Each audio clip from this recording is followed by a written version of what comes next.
안녕하세요. 김원준입니다.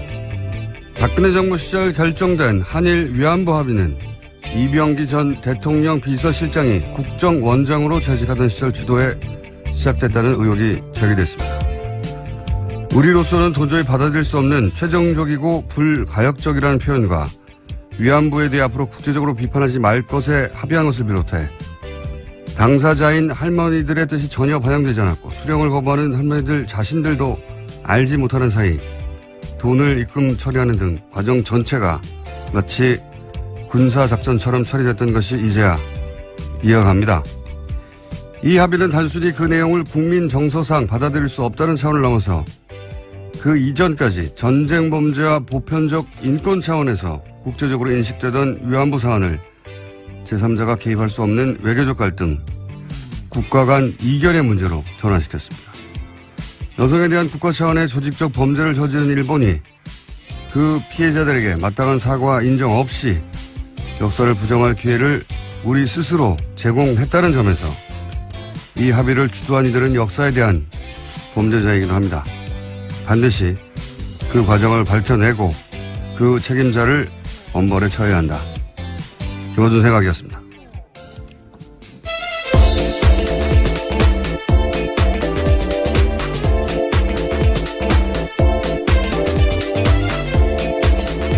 시사인의 김은지입니다. 다스는 누구 겁니까? 노래는 안 듣나요? 중간 어딘가 나오겠죠. 예. 네. 몸이 찌뿌둥할 때 들으면 좋을 것 같습니다. 어깨가 쫙 펴지고요. 갑자기. 굉장히 예기치 않았던 뉴스예요, 어제. 예. 위안부 합의가 국정원 주도로 시작됐다. 이게 외교부라고 생각하고 있었는데 다들 그랬다는 걸 보면 이제 국정원이 할 수밖에 없었던 게 국민 정서상으로도 외교적으로도 이게 틀림없이 알려지면 큰 반발이 있을 것이다. 말이 안 된다. 하는 걸 스스로 알고 있었다는 거죠. 그래서 몰래 밀어붙이려고 한 것이고 잠깐 언급했지만 사실은 이게 이제 내용이 우리가 받아들일 수 없다를 떠나서 굉장히 큰 잘못을 한 것이 원래 위안부 문제는 우리가 사실은 압도적으로 유리한 위치에서 국제적인 공감이나 지지를 얻어가면서 일본을 추궁하고 사과를 받아내야 되는 사안이고 실제 낼 수 있었던 사안이거든요. 충분히 그렇죠. 2007년에 미국에서 미 상하원이 위안부 합동 결의안을 채택을 했어요. 일본이 사죄하고 보상했다. 네, 최근에 나온 I Can Speak가 그와 관련된 내용들입니다. 그렇죠. 그때 어느 정도였냐면은 아베가 미국 국빈 방문을 했을 때 미 의회가 연설을 거절했습니다. 근데 이게 어떻게 바뀌냐면, 그러니까 이게 이제 인권의 문제고 여성 인권의 문제고 전쟁 범죄에 관한 문제니까 누구도 뭐라고 할 수가 없는 거예요. 근데 이게 이 합의를 해버리면 국가 간 합의가 되니까 이걸 어느 한쪽이 지키느냐 안 지키느냐의 문제로 바뀌는 겁니다. 그러면 이게 외교적 이익이나 갈등의 문제가 되거든요. 그다음부터는 제3자가 어느 한쪽한테 이래라 저래라 할 수가 없어요. 합의의 문제가 되면 일본이 그걸 노린 거거든요. 이걸 덜컥 준 거예요. 말하자면. 내용도 내용이지만 보다 훨씬 장기적인 차원에서 일본은 앞으로 이제 합의한 걸 우리가 어겼다고 할 것이고. 근데 지금도 계속 그런 취지의 주장들을 하고 있죠. 일본이 노린 게 바로 이건데 이걸 덜컥 입안에 넣어주었다. 이렇게 할 이유가 전혀 없거든요. 저는 이 대목이 훨씬 더 중요하고 정부 차원에서는 이 책임을 물어야 된다고 봅니다. 꼭 말도 안 되는 일을 몰래 하려고 하니 국정원이 나섰겠죠. 왜 일본한테 이렇게까지 해줬는지 반드시 따져야 된다. 자, 첫 번째 뉴스는요. 네, 어제 자유한국당이 국회 일정을 보이콧하기로 결정했습니다. 국정감사에 그러니까 참여하지 않겠다라는 건데요. 방송통신위원회가 MBC 대주주인 방송문화진흥회 공석인 이사 2명을 선임했다라는 이유에서입니다. 옛날에 새누리당이 추천한 이사가 사퇴했기 때문에 자유한국당 추천 이사가 선임돼야 한다라는 논리인데요. 하지만 민주당과 국민의당, 정의당은 국감을 일정대로 진행하기로 했습니다. 이게 이제 간단하게 말하면 자유한국당이 여당 시절에 2명의 이사를 자신들이 추천을 했는데 보궐이 생겼잖아요. 관뒀으니까. 자신들이 추천했던 자리는 자신들이 다시 추천해야 한다는 거예요. 이게 생떼거든요, 생떼. 네, 그냥 여당 추천 몫임에도 불구하고 자신들의 처지가 바뀌었는데 계속 그걸 주장하고 있는 겁니다. 그러니까 이 주장대로 하면 그 2명의 이상은 특정 정당이 계속 추천해야 된다는 주장과 똑같은 거거든요. 자기들이 예전에 추천했기 때문에 지금도 추천해야 된다는 거예요. 그러니까 특정 정당이 할당된 거다, 그 숫자는. 이 논리하고 마찬가지인데 이게 말이 안 되는 게 그럼 그 정당이 없어지면 방통위원 숫자도 줄어야 돼요. 말이 됩니까? 특정 정당이 할당하게. 그 시점에 여당이 할당된 숫자였거든요. 네. 심지어 과거에 자기들이 했던 것들과도 굉장히 반대되는 이야기입니다. 물론이죠. 그건 뭐 다 당연한데. 방통위원이 여당 6, 야당 3. 근데 자신들이 여당일 때 했던 2명.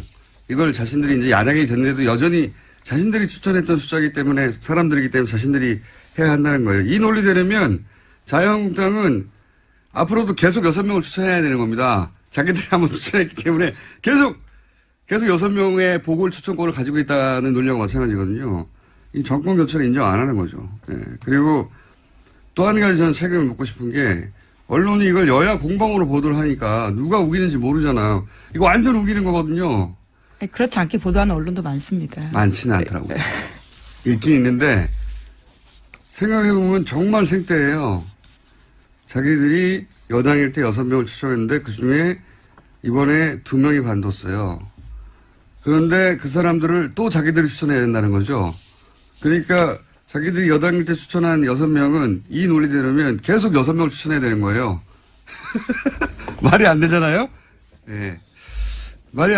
전혀 논리에 닿지 않은데 이걸 공방으로 보도하니까 이건 언론의 책임도 있습니다. 예. 자유한국당이 우기는 겁니다, 이번에는. 네, 억지를 부리고 있는 건데요. 2008년에도요, 당시 야당이었던 열린우리당 추천 KBS 이사가 사퇴했을 때 후임 이사는 여당이었던 한나라당이 추천한 바가 있습니다. 아니, 이건 뭐 더 근본적으로 과연 6대 3이 맞느냐를 따질 수는 있어요. 그렇게 따지는 건 법안을 통해서 바꾸거나 새로 논의할 대상이 맞긴 한데 혹은 이런 식의 추천 제도가 맞느냐 뭐 이건 따질 수 있는데 자기들이 한번 추천했다고 또 자기들이 추천한다는 게 말이 됩니까 지금? 네, 그건 말이 안 되잖아요. 근본적인 문제 제기라면 또 모르겠는데 자기들이 한번 추천했다고 야당이 됐는데 그 사람들 또 추천해야 된다고. 아, 참. 스스로도 과거에 했던 행동들을 적폐라고 인정하고 있긴 하거든요. 어제 방송통신위원장 만나서 과거의 일들에 대해서 적폐다라고 이야기했다라고 합니다. 과거에는 여당이 6, 야당이 3 했는데 그게 적폐이기 때문에 이번에는 안 된다는 겁니까? 아, 참. 대단합니다. 이렇게 스스로 생각해도 말이 안 된다는 거 알 텐데, 예. 그 전체 논리 중 일부를 딱 떼어서 그 부분만 들으면 그렇다하지만 자신들이 추천을 했기 때문에 그 사람들이 보고를 해서 자신들이 또 추천해야 된다고. 네, 그건 자유한국당 몫이라고 명시되어 있는 게 아니고 여당 몫이거든요. 그러니까 그래 왔는데 이제 예. 지금은 이렇게 주장하면서 국감을 보이콧하는데 국회 일정 보이콧한 게 지금 3번째인가요? 네, 벌써 20대 국회 들어서만 세 번째인데요. 작년 같은 경우에는 국감 때 김재수 농림축산식품부 장관 해임안 처리 이후로 정세균 국회의장 사퇴하라면서 보이콧한 적이 있습니다. 당시에 이정현 대표가 단식 투쟁했던 거 기억하실지 모르겠는데요. 그렇죠. 예, 그때 건강 악화를 이유로 일주일 만에 복귀한 적이 있습니다. 또 올해에도요. 지난번에 김장견 MBC 사장 체포영장 발부되자 이에 반발해서 국회 일정을 보이콧했었습니다. 사실 그 국감이라는 건 야당이 자기 역량을 보여주는 통상적으로 장이거든요. 왜냐하면 피감기관들, 정부 기관들을 불러서 야당이 혼내고 따지고 잘 운영했냐 이런 시간이란 말이죠. 야당이 이걸 전체적으로 그것도 지금 며칠 안 남았어요. 네, 그러한 지적들이 자유한국당 내에서도 나왔다라고 합니다. 한국일보가 관련된 내용을 보도하고 있는데 어제 의총장에서 국감은 야당의 장인데 포기하는 건 명분이 없다. 사실상 사흘밖에 안 남았는데 이제 와서 보이콧하는 건 실효가 떨어진다라는 반론이 제기됐다라고 합니다. 네, 본인들도 아는 거죠. 이 상황에 대해서. 정우택 원내대표의 콜이죠. 제가 보기에 이건. 예. 이제 국감장에서 한 게 뭐 있냐, 내지는 뭐 여당이 끌려다닌 거 아니냐라는 얘기가 나올까봐, 본인한테 그런 책임이 돌아올 것을 이런 전략으로 시선 분산시키려는 나름의 정치적 퍼포먼스가 아닌가 싶은데, 이건 뭐 이렇게 돼서 그냥 공방 국회가 이제 공회전하고 있다거나 이렇게 보도하면 안 되는 거예요. 이게 우기는 게 맞잖아요, 논리적으로. 그게 아니라 근본적으로 이제 6대3이 맞느냐거나 혹은 뭐 방통위원을 선발하는 시스템을 바꾸자거나 이런 얘기는 할 수 있지만, 이거 어떻게 똑같이 보도합니까? 양쪽이 동일하게 일리 있는 주장이 부딪히고 있다고 보도할 수 없죠, 이 사안은. 자, 이게 이제 결국은 MBC 혹은 KBS 사태, 지금 당장은 MBC 사태죠. 예, MBC 사태하고 연결이 돼 있는 거죠. 네, 김장겸 MBC 사장에 대한 해임 압박이 높아질 것으로 보이는데요. 이번으로 원래 6대3이었는데 4대5로 바뀌었거든요. 그렇기 때문에 해임안이 가결될 가능성이 높습니다. 그렇죠. 예, 6대3에서 두 사람이 간두고 두 사람이 이제 다시 보충되고 그래서 4대5로 역전이 됐거든요. 그래서 MBC 혹은 KBS 파업 사태가 과연 언제 이게 끝이 날 것인지 끝이 안 보였는데, 갑자기, 예, 돌파구가 마련되는 상황이고, 해서 저희가 오늘 4부에서, 예, 민원연, 삼천영과 함께 이 문제를 좀 짚어보기로 하겠고요. 자, 다음 뉴스는요? 네, 5.18과 관련된 정부의 조작 사실에 대해서도 계속해서 말씀드리고 있는데요. 어제는 전두환 정권이 5.18 유가족을 상대로 공작을 벌인 증거가 공개됐습니다. 전두환 전 대통령의 지시로 망월동 묘역을 없애버리기로 한 내용이 있는 건데요. 이를 위해서 군과 정보기관, 지자체까지 동원돼서 소위 비둘기 계획을 세웠다라고 합니다. 그와 관련된 문건들이 나온 건데, 묘를 이전시키면서 사람들의 시선을 분산시키겠다라는 거고요. 이것은 전두환 전 대통령의 지시였다라고 합니다. 참, 사람이 할 수 없는 짓이죠, 이게. 자기들이 죽여놓고 유가족들이 모이는 게 두려워가지고 그걸 없애버리려고 한 거 아닙니까? 네, 그렇죠. 묘역 자체를 없애버리려고. 이 군사정권 시절부터 이 세력은 사실은 사람들이 모이는 걸 항상 두려워해왔어요. 예. 유가족들이 모이는 거. 자기들이 죽인 사람들. 그 남은 유가족들이 모이는 걸 특히 두려워했고, 박근혜 정부 때도 사실 유가족들 세월호 유가족들 모이고, 그럼 다 싫어했잖아요. 네, 예. 엄청나게 해산 압박을 했었습니다. 다 거리에서 물대포 맞고요. 네, 쭉 이어집니다. 예. 사람들이 모여서 자기들을 흔들까봐, 자기들한테 그 원망이 올까봐 모이지 못하게 한 역사가 오래된 건데, 지금 이제 그 문건이 나온 거죠. 비둘기 계획이라는 이름으로 아예 5.18 때는 망월동에 있는 묘역을, 예, 다 이전시키려고 했다라는 겁니다. 모이지 못하게 하려고. 예, 그렇죠. 참네. 제대로 된 추모도 하지 못하게 만드는 것들인데요. 정말 자신들의 한 행동이 오히려 얼마나 잘못된지 알기 때문에 두려워해서 이렇게 공작을 벌였다라는 거죠. 자기들이 한 행동이 얼마나 잘못됐는지는 모르고, 예, 어쨌든 그게 자기들에게 되돌아올까봐, 예, 무서워서 잘못했는지 안 했는지는 따지지 못했을 거라고 봅니다. 예. 어쩔 수 없었다고 자기들끼리는 합리화했겠죠. 근데 이제 그 유가족들, 최소한 유가족들한테는 최소한 예라도 지켜야 하는 건데, 예, 묘지도 없애버리려고 했다니까 이게 관련해서 또 여러 가지 뉴스가 계속 나오고 있어요. 5.18 관련해서는. 그렇죠? 네, 그렇습니다. 1981년에는 또 군 보안사에서 작성한 내부 문건이 나왔는데요. 유가족에 대한 상세한 분석을 실었습니다. 유가족을 극렬 유족, 온건 유족으로 나눠서요. 또 극렬 쪽은 A, B, C 세 단계로 분류해서 회유책 그리고 치밀하게 순화 작업들을 했다라고 합니다. 생각해보면, 예, 박근혜 정부 시절에 세월호 유가족을 대하는 방식이나, 예, 5.18 때 전두환 정권이 5.18 유가족을 상대하는 방식이나 본질적으로 똑같아요. 아주. 똑같고요. 예, 그런 5.18 관련한 뉴스들이 앞으로도 계속 나올 것 같습니다. 네, 이건, 생각해보면 지금 30년 동안이나 이게 안 밝혀졌다는 게 더 신기한 거죠. 예. 오히려. 자, 다음 뉴스는요. 네, 검찰이 김장수 전 주중대사를 출국 금지했다라고요. 오늘 아침에 동아일보가 보도했습니다.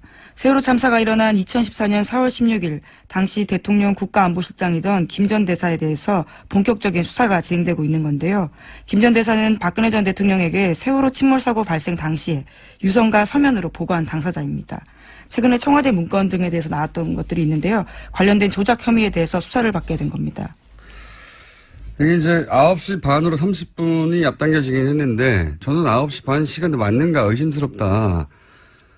쪽이에요. 여전히 쪽이고 그리고 그 이후 했던 이야기들 뭐 통화를 몇 번 했고 보고를 어떻게 했고 하는 것도 거의 다 거짓말일 가능성이 높다. 통화 기록이 안 나오니까요. 그렇죠. 네. 유일하게 나온 통화 기록은 딱 하나입니다. 그 통화 한 번 한 게 전부인 것 같고 예. 상황이 얼마나 심각한지를 제대로 인지하는 건 오후야 돼서인 것 같고 그때 왔으니까요. 와서도 머리 하느라고 시간을 보냈고 예. 그렇죠. 그 머리도 다급하게 온 것처럼 보이려고 일부러 부수하게 흐트러뜨렸다는 거 아닙니까? 뭐 그런 증언들이 나왔었죠. 언론 보도를 통해서요. 상황의 심각성은 전혀 모르고 있었다라는 게 맞습니다. 와서도요, 구명조끼 입고 있는데 왜 못 구했냐라는 그 유명한 말을 했습니다. 이게 어떻게 아침에 보고받았는데 그때까지 모를 수가 있는 사안입니까? 이 사고가 있던 내내 딴짓하고 있었어요. 뭔지는 모르겠는데 딴짓하고 있었다. 그런데 뭐 시간 조작이 아무것도 아니겠죠. 그쪽에서는 절대 밝혀지지 않을 거라고 생각했겠죠. 그래서 저는 9시 반도 이게 맞는 건지 근본적으로 의심하며 접근해 봐야 된다고 봅니다. 자, 다음 순요. 네, 오촌 살인 사건 관련된 재수사도 진행 중입니다. 어제는 신동욱 공화당 총재가 경찰의 참고인으로 출석했는데요. 관련된 진술을 했습니다. 그는 경찰에 출석하면서 기자들과 만나서 이런 주장을 펼쳤는데 박근혜 전 대통령 오촌 살인 사건의 피해자가 모두 8명이다라고 한 겁니다. 자신의 사건과 관련해서 알려지지 않은 죽음까지 하면 7명의 사망자가 있고 또 한 명은 반신분수가 됐다라고 주장하고 있습니다. 이 숫자는 저도 처음 들어보는 숫자네요. 예, 저도 웬만큼 아는데 반신불수가 됐다고 주장하는 분은 누군지 제가 알고 있고 7명까지는 전 모르는데 예, 모르겠습니다. 신동욱 씨 친인척 중에 누군가가 이 우천살인 사건 관련하여 사망했다고 신동욱 씨 본인이 생각해서 이렇게 생각하는 숫자를 말한 건지는 잘 모르겠는데 여하간 의문의 죽음이 많은 건 명백합니다. 사실은 아주 명백하고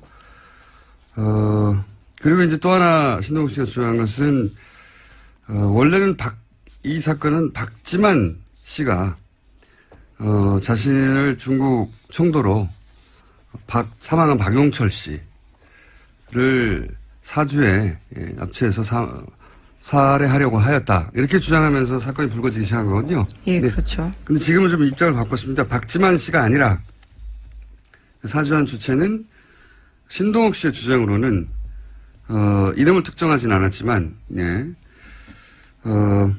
다른 사람이다라고 저도 그렇게 알고 있습니다. 예, 그러면서 어제 밤 늦게 경찰청을 나왔었는데요. 2007년에 유경재단 강탈 사건 때 최순실 정윤회가 등장했다는 증언을 확보했다면서 그와 관련된 녹음 파일을 광수대에 제출했다는 주장도 했습니다. 그러니까 최순실 정윤회 씨 쪽으로 이제 타겟을 옮겨서 이 살인 사건과 내막 혹은 배후를 주장하는 중이고요. 네, 아직은 유경재단 강탈 사건에 머물러 있긴 한데요. 계속 수사가 그쪽도 진행될 것으로 보입니다. 사실 이 오촌 살인 사건은 이 사건 하나만 좀 들여다봐도 박근혜 전 대통령이 재물에 초연했다는 게 친박을 하시는 분들의 주장이고 인식이고 느낌일 텐데 이 사건 하나만 봐도 재물에 초연했다는 건 말이 안 됩니다. 사실은 유경재단 분쟁 자체가 20년 이상 가족끼리 이렇게까지 할 수 있을까 싶을 정도의 싸움을 한 거거든요. 예. 네, 진짜 깡패가 등장하고요. 다양한 사람들이 등장하는 사건이었습니다. 깡패가 등장한 정도가 아니죠. 예. 가족들끼리 이건 이렇게까지 어떻게 하나 가족들끼리 돈 때문이에요 다. 예, 딴 게 아니고 유경재단이 조 단위의 자산 가치가 있거든요. 그걸 차지하려고 삼형제 사이에 엄청난 분쟁과 갈등이 있었습니다. 소송도 있었고 그리고 폭력도 있었고 결국은 그 끝에 이런 살인 사건이 난 거예요. 자, 시간이 거의 다 돼서 제목 정도만 읽고 끝내야 되겠습니다. 네, 현재 홍준표 자유한국당 대표가 미국에 가 있는데요. 거기서 전술핵 재배치해야 된다라는 주장을 펼쳤습니다. 하지만 미국의 전문가들이 그에 대해서 동의하지 못하고 반대했다라고 연합뉴스가 보도하고 있습니다. 당연히 그렇겠죠. 근데 이제 몰라서 갔다기보다는 트럼프 대통령이 오니까 야당 쪽에서 뭔가 해야 되잖아요. 퍼포먼스죠. 고생하셨고요. 홍준표 대표는 또 있습니까? 네, 중국 시진핑 정권이 집권 2기를 맞았습니다. 지난 25일에 최고 지도부가 출범했는데요. 장점인 후진타오 전 주석의 집권 2기 때와는 달리 후계자를 지명하지 않아서 눈길을 끌고 있습니다. 그렇군요. 예. 중국에서는 5년을 건너뛰어가지고 미리 격대라고 하죠. 격대 지정. 예. 예. 대를 한번 건너뛰어서 후계자를 지정하는 전통이 있는데 그걸 이제 안에서 황제가 된 거 아니냐 뭐 이렇게 얘기하는 상황이고. 요 사안은 사실 전문가와 함께 얘기할 정도로 아주 할 얘기가 많은 것 같은데 사드에 관해서도 분위기가 좀 바뀔 수도 있다. 네, 그런 예측들이 나오고 있습니다. 네, 그 얘기는 이제 전부터 있었어요. 그러니까 본인이 이제 완전히 정권을 졌기 때문에 그리고 이제 사드가 왜 이렇게까지 문제냐 했을 때 이제 군사적인 차원의 분석은 많았잖아요. 예. 동북아에서 힘의 균형을 무너뜨린다. 근데 또 한 가지 사실은 우리나라에서는 본격적으로 논의되지 않았던 사안이 뭐냐면 중국은 여전히 공산당 체제고 일당 체제란 말이에요. 당이 여러 개 있지 않아요. 그런데 최근에 이제 한류 인기가 굉장히 높고 예. 한국의 호감도가 높은 상황이었죠. 거기까지는 문제가 없는데 박근혜 정부가 무너지는 과정에서 광장에 사람들이 어마어마하게 모였죠. 그것이 중국 자국민들에게 미치는 어떤 심리적 영향, 민주적 요구가 높아지는 그런 효과에 대해서 중국 공산당 쪽에서 굉장히 경계했다고 해요. 그래서 한국에 대한 비호감도를 높일 필요가 있었고 그것 중에 하나가 사드 활용된 측면도 있다. 이런 이야기가 있는데 저는 일리 있는 분석이라고 저는 생각하는데 시진핑 1인 체제 출범과 관련해서 그런 분석 저희가 조만간 한번 시간 마련해 보겠습니다. 여기까지 하겠습니다. 시사인의 김은지였습니다. 감사합니다. 저수지. 네. 저수지 게임이라는 영화가 있었습니다. 사실은 제가 제작했기 때문에 저희 방송에서 거론을 제대로 못했는데 이제 영화가 거의 내려갔기 때문에 이제 거론합니다. 저수지 게임이라는 영화에서 제기한 의혹이 있습니다. 그런데 그 의혹의 구체적인 내용들을 파헤친 분이 오늘 뉴스공장에 나오셨습니다. 더불어민주당 김현권 의원, 안녕하십니까? 안녕하세요. 네. 야, 이 사안에 대해서 관심을 가진 의원님을 저희들이 못 만났었거든요. 제가 파헤친 게 아니고, 예. 먼저 많은 분들이 파헤치셨고, 주진우 기자 예. 비롯해서 우리 공장장님도 많이 파헤치신 거고, 저는 뒤늦게 관심을 가지고 보기 영화가 나온 걸 보고, 예. 영화 나오고 나서도 사실은 그때는 안 봤어요. 안 보고 있다가. 국회의원이 생각보다 바빠요. 그러다가. 저희가 국회 가서도 한번 상영했는데, 예. 네. 그때도 안 하셨더라고요. 한 번 농협에서 찾아왔어요. 그래요? 네. 농협에서.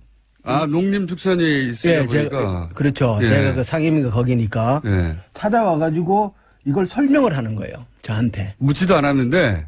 그러니까 제가 오라고 그런 건 아닌데. 아하. 우리 의원실에서 자료 요청을 하고 그랬겠죠. 세간에 저수지 게임이라고 네. 하고, 제가 잠깐 못 보신 분들을 위해서 10초짜리로 요약하면, 저수지 게임이라는 건 뭐냐면 농협에서 대출을 했는데, 그게 이제 210억. 예, 210억 대출을 했는데, 그 캐나다에서 이제 투자 실패로 결론 난 사건입니다. 근데 그게 그 대출 과정에 이명박 전 대통령의 친인척이 개입한 게 아닌가, 첫 번째.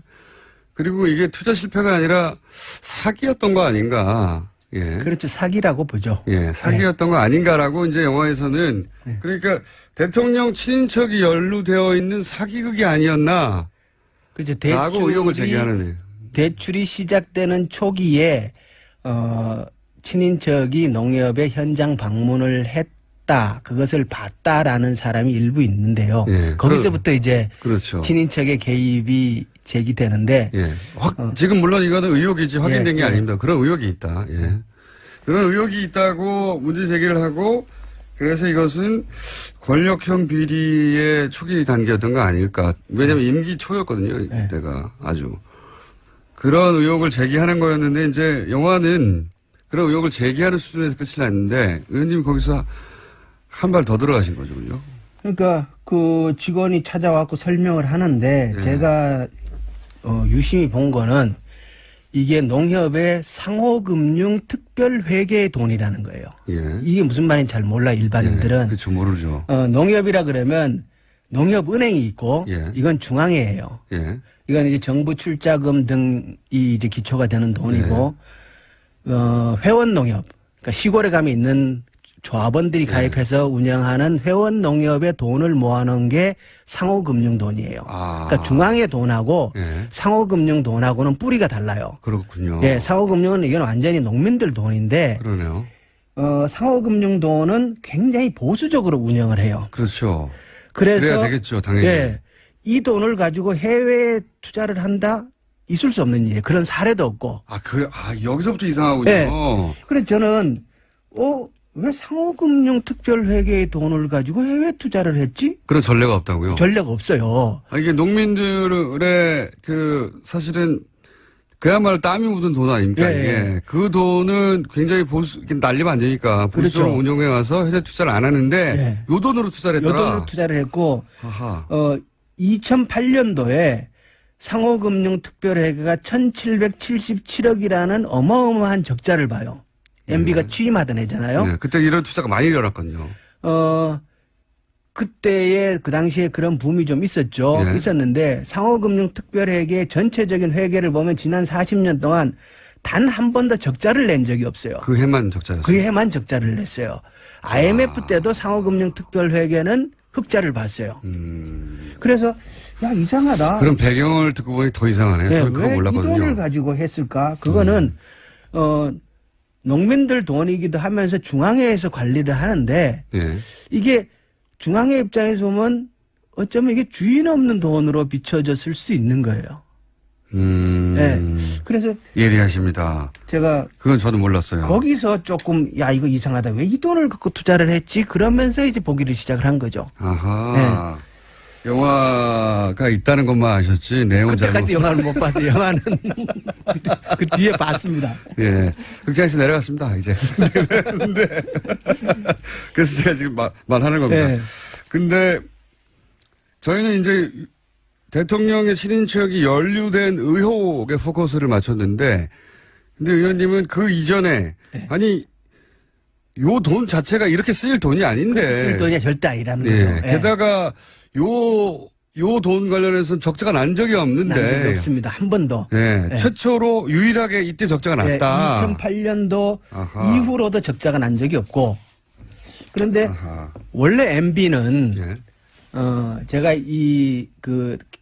캐나다 토론토에 210억을 대출하는 과정을 그 건을 들여다보면서 거기서 구체적으로 어디에 MB가 딱 연결이 돼 있다라는 거는 보지 못했어요. 예. 보지 못했는데 MB는 원래 농협에는 특별한 관심을 가지고 있었다고 저는 봐요. 일단 배경 설명하시죠. 예. 예. 그렇게 생각하신 이유가 뭡니까? 왜냐 그러면 MB가 당선되고 나서 예. MB가 취임하기 이전에 MB의 최측근이라고 얘기하는 그 동지상고 동기인 최원병 예. 회장이 먼저 농협 회장으로 당선이 돼요. 이명박 전 대통령의 관련된 사건들을 이렇게 훑어보면요. 네. 이명박 전 대통령은 미리 계획들이 다 서 있어요. 그래서 당선인 시절에 이미 쿠르드와 자원 외교를 맺는다든가 당선인 시절에 이미 이루어진 일들이 많습니다. 근데 그거는 가능했을 수 있어요. 왜냐 그러면 그때 분위기 MB 당선은 거의 기정사실화 되어 있었으니까. 그러니까요. 네. 예. 그래서 최원병 회장이 농협 회장으로 먼저 취임을 하고 예. 최원병이 들어가면서 뭔 일을 했냐 그러면 동지상고 동기죠. 동지죠. 거의 최측근이에요. 예, 아주 그건 가까워. 완전히 뭐 세상에 다 알려져 있는 일이고 그런데 MB식의 농협 개혁안을 해요. 예. 그래서 그게 이제 경제지주 금융지주라고 해서 예. 신경 분리를 해내는 일인데 예. 이거는 농협은 뭡니까? 핵심은 내용이 뭐냐면 농협은 협동조합이잖아요. 네. 협동조합은 이윤의 극대화를 목적으로 하는 것이 아니라 상호부조가 기본의 목적이에요. 그렇죠. 조합원들을 위해서 하는 거죠. 조합원들을 위해서 예. 하는 거니까. 그런데 그때 농협을 기업 형태로 바꾼 거예요. 한마디로 말하면. 네, 농협을 기업화시킨 거예요. 그래서 이게 지금 이제 농협이 지금 방식으로 바꿔놓은 건데 예. 이것은 농협의 MBC 그림자를 짙게 들이놓는 넣어놓은 것이고 장기적으로 농협에 저는 이것이 대재앙이 될 것이다 이렇게 봐요. 이걸 걷어내는 일이 매우 중요한데. 알겠습니다. 네. MB는 농협에 그렇기 때문에 이게 왜 MB가 농협에 먼저 이런 일을 했을까?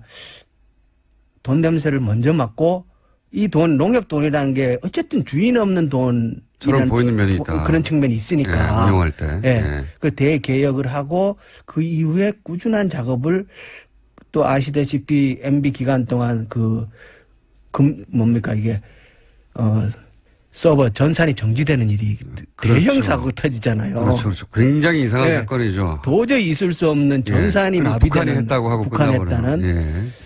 근데 거기까지 가진 마시고 아직은 일단 다시 돌아와서 210억. 이게 캐나다에서 이게 개발 사업이었거든요. 예. 캐나다에 이제 토론토에 있는 어떤 그 땅을 개발하려는 사업이에요. 근데 예.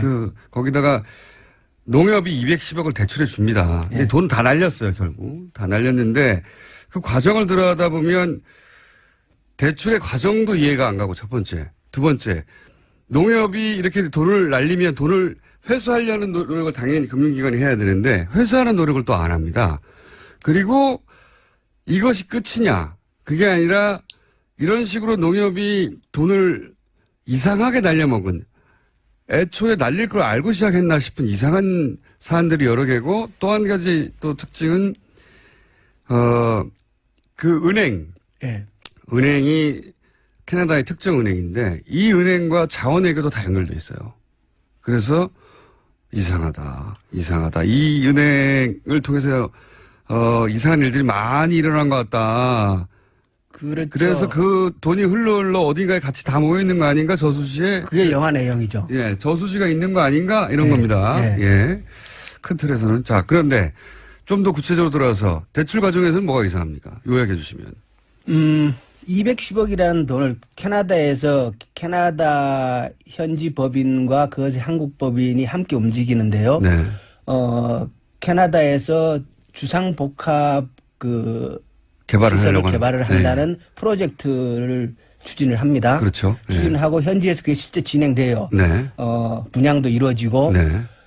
그런데 그 캐나다의 현지 법인 대표와 예. 가 한국으로 와서 예. 이제 210억을 대출을 받는데. 예. 바지 사장입니다. 예. 사업을 해본 적도 없는. 예. 그렇죠. 그러니까 한국 법인 대표도 그렇고 캐나다 법인 대표도 그렇고 그렇게 사업 경력이 많지는 않아요. 네네. 그런데 210억을 대출을 받는데 그 210억이 그러니까 정확하게 캐나다로 넘어가는 돈은 175억이에요. 예.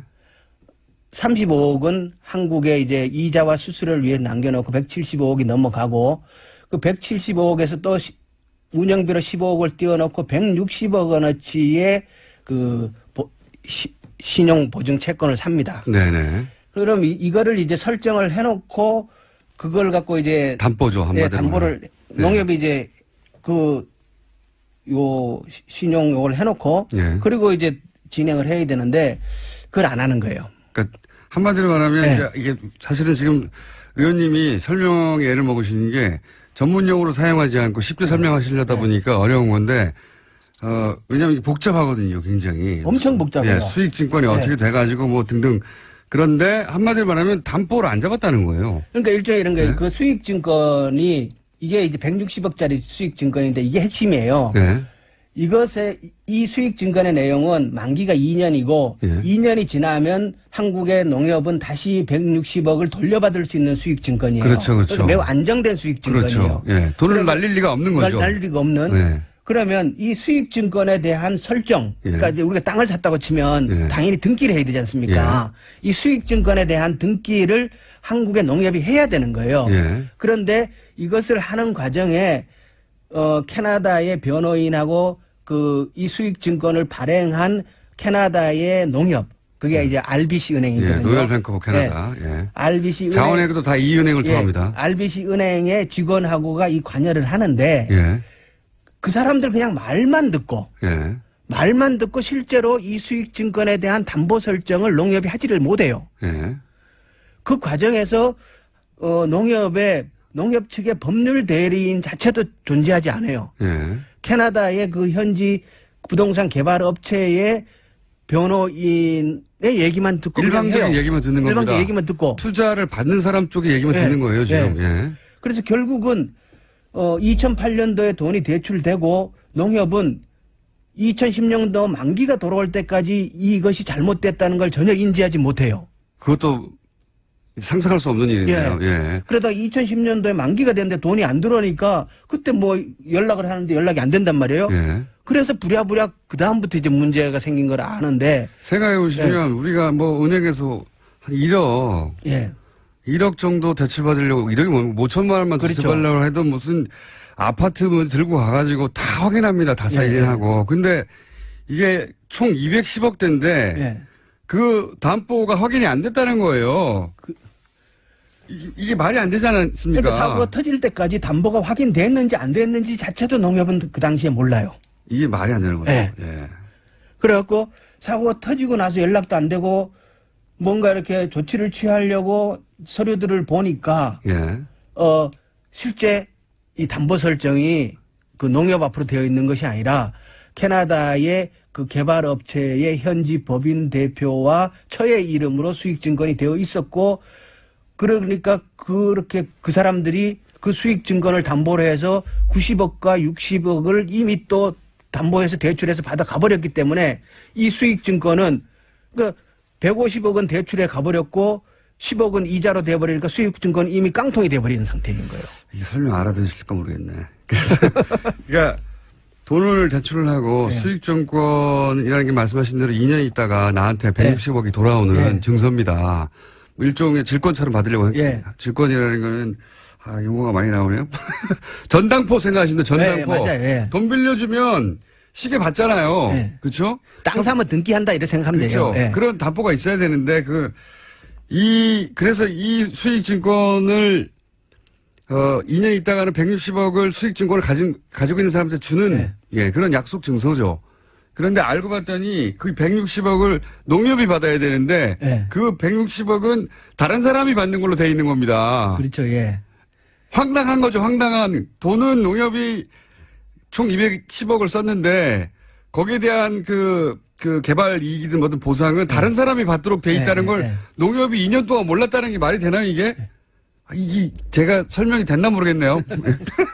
그런 사건이에요. 그걸 몰랐다. 자기들은. 그렇죠. 그리고 그건 다른 사람이 받는 걸로 돼 있다. 근데 그 다른 사람은 또 그 증권. 왜냐면 이 증권은 확실하게 160억을 2년 있다가 돌려받는 증권이니까. 그걸 가지고 또 대출 또 받은 겁니다. 그렇죠. 그걸 가지고 받을 만큼 다 받은 거예요. 90억 받고 50억 받고 나머지 10억은 이자로 된 거니까. 굉장히 뭔가 이 금융을 잘 아는 사기꾼이에요. 사기를 친 거죠, 사실은. 그러니까 이게 등장하는 사람이 캐나다 현지 법인의 대표와 그와 함께 움직이는 법률 대리인 그리고 캐나다 RBC 은행의 직원이 함께 등장을 하는데요. 이 세 사람이 사전부터 공모를 했는 것이 아닌가. 왜냐 그러면 처음에 농협 직원이 가서 그 수익증권의 담보 당연히 관심이 있었을 거 아니에요, 그죠? 그것을 요구할 때 뭐 그 컴퓨터 안에 전산으로 있어서 지금 보여줄 수가 없고 한국에 가면은 서류상으로 다 해서 보내주겠다 이렇게 둘러대서 보내놓고 서류를 보냈는데 그 서류들이 나중에 보니까 다 진위가 확인되지 않는 것. 그리고 RBC 은행의 그 직원은 2008년대 그 사건이 터지고 나서 2009년도에 바로 퇴사하고 없어져요. 못 찾습니다. 못 찾아요. 그리고 지금 등장하는 현지의 그 한국인 대표들도 사라졌어요, 다. 못 찾아요. 그렇죠. 그리고 현지 법인 대표도 어디 간지 없어요. 그리고 또 이상한 점은 말씀 처음부터 드렸지만 농협이 이렇게 당했으면 소송을 하거나 누군가한테 법적인 조치를 취해야 되는데 그걸 안 합니다. 이상하게. 그렇죠. 농협이 아무런 그 민형사상의 조치를 취하지 않아요. 그것도 매우 신기한 일이죠. 매우 신기하죠. 농협 측 얘기는 주장은 이래요. 그러니까 2010년도에 일이 터진 거를 인지를 했는데 그때만 해도 이것을 다시 리파이낸싱 하려고 했다는 거예요. 그러니까 사고 터진 거를 어떻게 다시 팔아가지고 뭔가 좀 네. 뭡니까 충당을 그걸 메꾸려고 했던 메꾸려고 거예요. 네. 하느라고 시간을 보냈다. 그러다 보니까 조치가 늦었다라는 것도 있고 나중에 다 터지고 나서 이것을 조치할 것을 법률적으로 검토했는데 실익이 없다. 회수할 수가 없을 것 같아서. 회수할 수 없으니까 실익이 없다. 그래서 안 했다라는 얘기도 있고 또 네. 한편으로는 아까 이제 그 처음에 농협 직원이 캐나다에 가서 여러 가지 확인도 하고 하는 과정에서 실제로 받은 서류들이 얼마 없고 네. 그러니까 농협은 결정적인 실수를 한 게 몇 개가 있는데 캐나다 현지에 가서 이것을 서류 조치할 때 캐나다 현지 법인에 그러니까 부동산 개발 업체의 법률 대리인하고만 상담을 했지 농협 측 법률 대리인이 존재하지 않았다는 거예요. 네네. 당연히 그건 그쪽 법률 대리인이지 농협 측 법률 대리인을 내세워서 그러니까요. 조치를 했어야 저쪽의 이익을 위해서 일하는 사람하고만 얘기한 거예요. 예. 그냥 그 좋은 얘기만 듣고 온 거예요. 그냥 예. 그것이 거의 이제 굉장히 결정적인 실수인데 그러다 보니까 이후에 소송을 제기하려고 해도 소송을 제기할 수 있는 서류가 하나도 없는 거예요. 이 사건은 깜짝 같은 사건입니다. 네. 사실은 굉장히. 자, 이것뿐만이 아니에요. 자, 그러면 이제 굉장히 큰 실수를 했던 담당자가 있지 않습니까? 그러면 이 담당자는 징계를 받고, 예. 같은 종류, 어마어마한 실수니까 실수라고 한다면, 네. 징계를 받고 해야 되는데, 그렇지가 않습니다. 그렇지가 않을 뿐만 아니라, 이분은 그 관련 일을 계속 잘 해서, 현재도 매우 의심스러운 정황 속에 있어요. 현재도 이명박 전 대통령과 이렇게 친인척 관계에 있는 회사의 부동산 관련 일을 잘하고 계십니다. 그렇죠? 예. 그렇죠. 네. 여전히 활동을 하고 있고 예.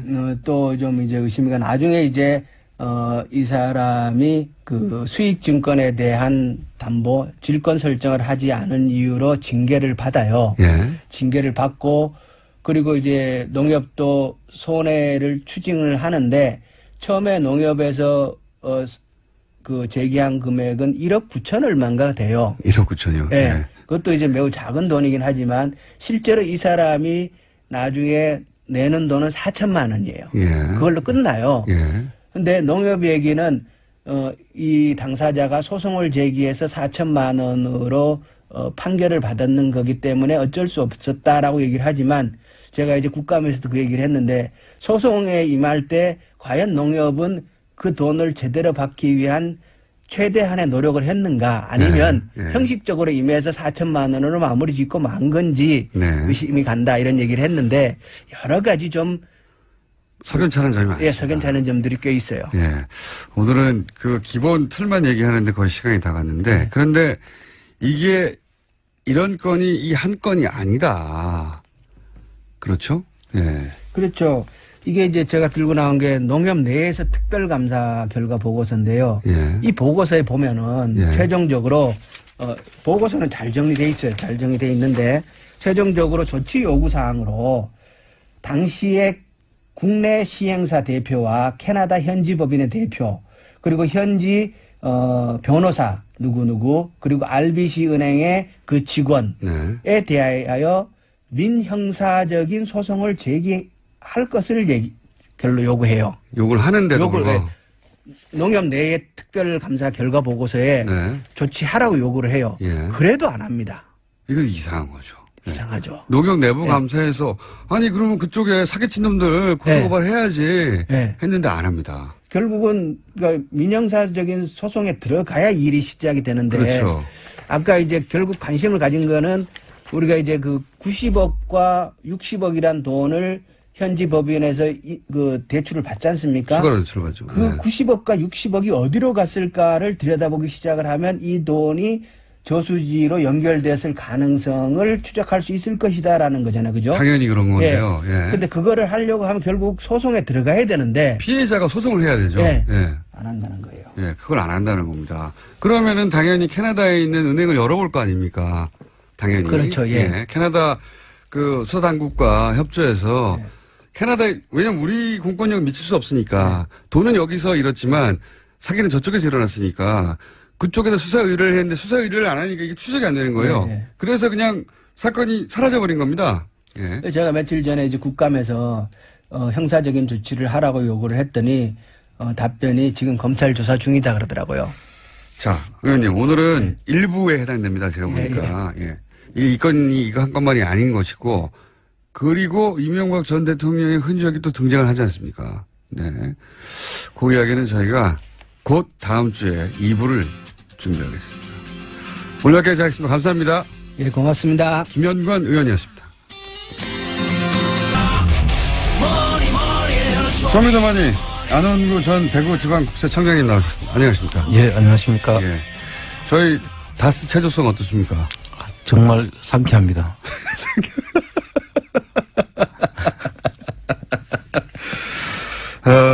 제가 밤에 갑자기 생각나가지고, 예, 저희 책임 PD한테, 예, 다스송을 만들자. 그래서 하루아침에 뚝딱 만들어진 거거든요. 예. 정말 기발한 것 같습니다. 제가 볼 때. 그쪽으로 머리가 제가 발달했어요. 희한한 쪽으로. 자, 상큼한 다스 체조성을 듣고, 오늘 또 연결해가지고, 예, 다스. 예. 네. 관련한 운동이죠. 국민재산 되찾기 운동본부를 출범하셨죠? 네, 그렇습니다. 잠깐 소개해 주시면요. 우리 과거의 역대 정권들이 예. 국정농단을 하거나 예. 또 국가기관을 사유화해서 자기 개인 재산을 불린 부정 축제를 한 재산에 대해서 네. 우리 국민들이 직접 찾아서 우리 국민들의 재산이니까 돌려주자. 예. 그런 취지로 모인 모임입니다. 가장 가까이는 최순실, 쭉 해왔던 최순실의 해외 숨은 재산이 있다면 우리가 찾아야 된다. 그렇습니다. 네. 그리고 연결하여 그 이전 정권 이명박 정부 시절에도 그런 게 있다면 찾아야 된다. 예, 사자방이라든지. 네. 예. 그런 운동을 하는 본부가 출범이 됐습니다. 드디어. 예. 운동본부에서 지금 어떤 직을 맡고 계십니까? 지금 상당히 어깨가 무거운 직을 맡았습니다. 집행위원장 겸 사무총장입니다. 독재체제 위원장과 예, 사무총장을 다 맡고 계시는. 예. 몇 명 없기 때문에 다 맡고 계시는 거예요. 다 맡고 이 조직이 어마어마하게 큰데 다 맡고 계시는 게 아니라, 예. 몇 명 없기 때문에 저희를 다 하시는 상황이고. 자, 이 국민재산 되찾기 운동본부 너무 깁니다. 국대운이라고 해야 되나요? 국대운. 예. 국민재산 되찾기 운동본부. 국대본이라고 할 수도 있고요. 국대본의 첫 번째 프로젝트는 뭡니까? 지금 첫 번째 프로젝트가 지금 우리 여기서 말씀드렸던 다스의 주식을 매입하는 운동을 벌이는 것입니다. 다스의 주식을. 이건 이제 그 자체로 좋은 회사이기 때문에요. 그렇습니다. 예. 예. 2조가 넘는 매출, 안정적인 대기업에다가 안정적으로 납품하고 있는 예. 예. 좋은 주식이 나와 있는데 이게 좀 안 팔려가지고 그죠? 그렇습니다. 원래 비상장 주식을 물납을 했을 경우에는 예. 이게 사실 비상장 주식이 가대평가되어 있는 경우가 많거든요. 네네. 그래서 보통 공매를 가면은 안 팔립니다. 네. 그리고 가대평가되어 있기 때문에 그 주식 가치는 원래 없는 거 아닙니까? 네. 그러니까 그걸 살 사람이 없죠. 그런데 이거 반대의 경우입니다. 이건 반대의 경우인데 네. 못 사게 해놓았다고 저희들은 보고 있습니다. 네. 회사는 굉장히 훌륭한데 네. 비상장이지만 이 주식을 못 살 정도로 높은 가격을 책정해서 계속 여러 가지 방식으로 주식이 안 팔리게 한 게 아니냐 이런 의혹이 있고 그런 의심을 하고 있습니다. 예. 그래서 빨리 사줘야 사실은 국고가 환수되지 않습니까? 예, 그렇죠. 예. 국고가 환수돼야 되기 때문에 저희는 나라를 더 부자로 만들어주기 위해서 하는 운동이자 마침 또 사는 주식도 좋은 주식이라 나도 부자가 되자. 이명박 씨한테도 상당히 좋은 거잖아요. 자기 거 찾아준다는데. 얼마나 얄미울까요? 네. 자, 그래서, 근데 이제 문제는 이런 이야기는 오래 해왔는데 구체적인 방법이 좀 쉽지 않다. 예. 예. 왜냐하면 액수도 크거든요. 그렇습니다. 예.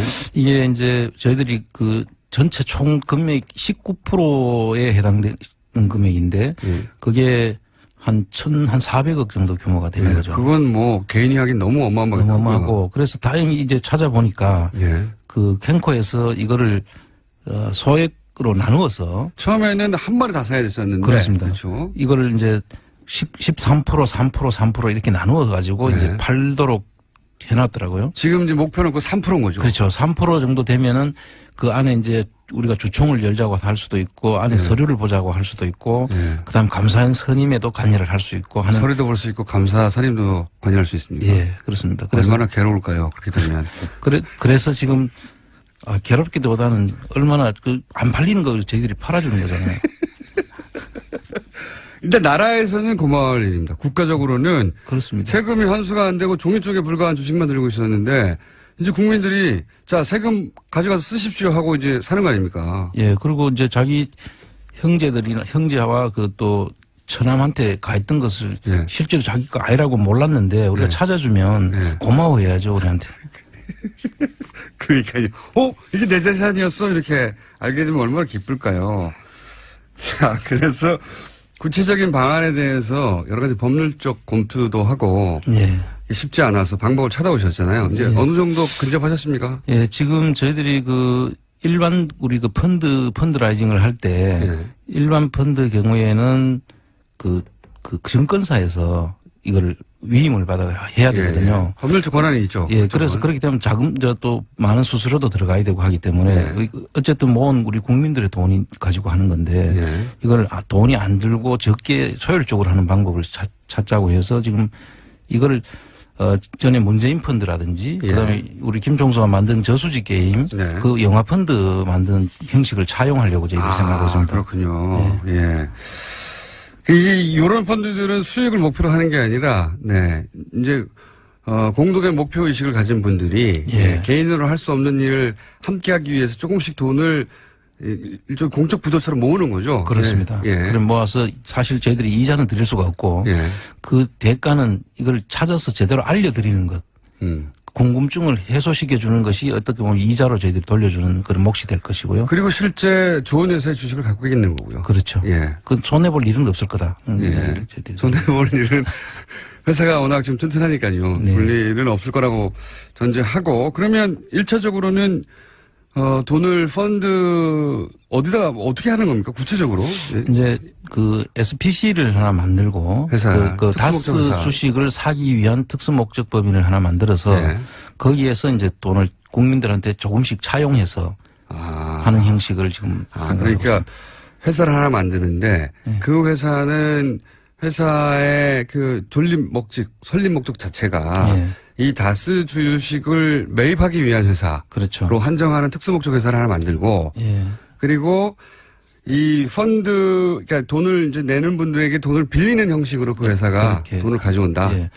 지금 저수지 게임 만들 때 어떤 네. 저수지 게임을 만든다는 목적으로 설립된 법인이 하나 있었을 거 아닙니까? 유사한 방식입니다. 저희도. 그렇죠. 사실은. 예. 예. 그런 형식을 저희들이 영화만 제작할 목적의 회사를 하나 만들어 가지고 그 회사는 오로지 거기서 나온 펀드에서 나온 수익만 가지고 그 펀드로 영화만 만들는 그렇죠. 그런 회사는. 예. 근데 저희들도 이거는 다른 건 쓸 수가 없고 네. 그 목적 이 자체가 다스 주식을 3% 매입을 하는 겁니다. 그렇군요.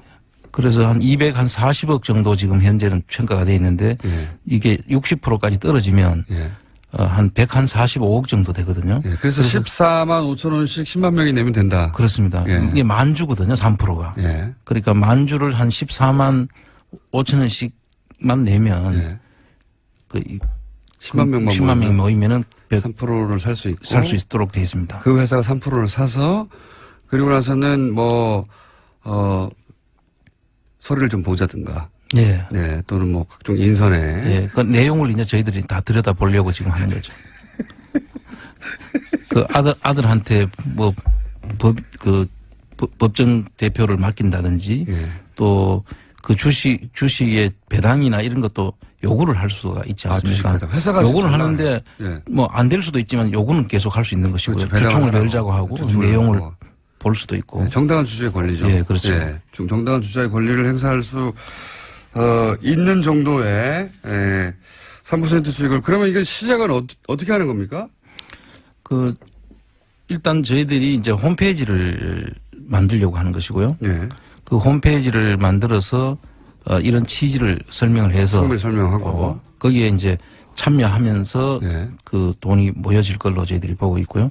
그래서 지금 국민운동 본부에서 이 부분을 이제 전담할 사람을 한 명을 뽑았습니다. 네. 뽑아서 그분이 이제 이 일을 전담하게 될 그리고 것입니다. 그 홈페이지가 개설되면 그럼 두 주를 살 수도 있습니까? 나는 14만 5천 원이 아니라 29만 원에 두 주 살래 이럴 수도 있습니까? 이 돈은 한 주가 140한 5만 원 되는 거예요. 그렇습니까? 14만 5천 원이 아니었고요. 예. 140, 한 주가 여러 사람을 모아서 10명이 모여서 14만 5천 10명이 모여 한 주를 살 수 있는 거예요. 그렇군요. 그렇습니다. 비싼 주식이네요, 진짜.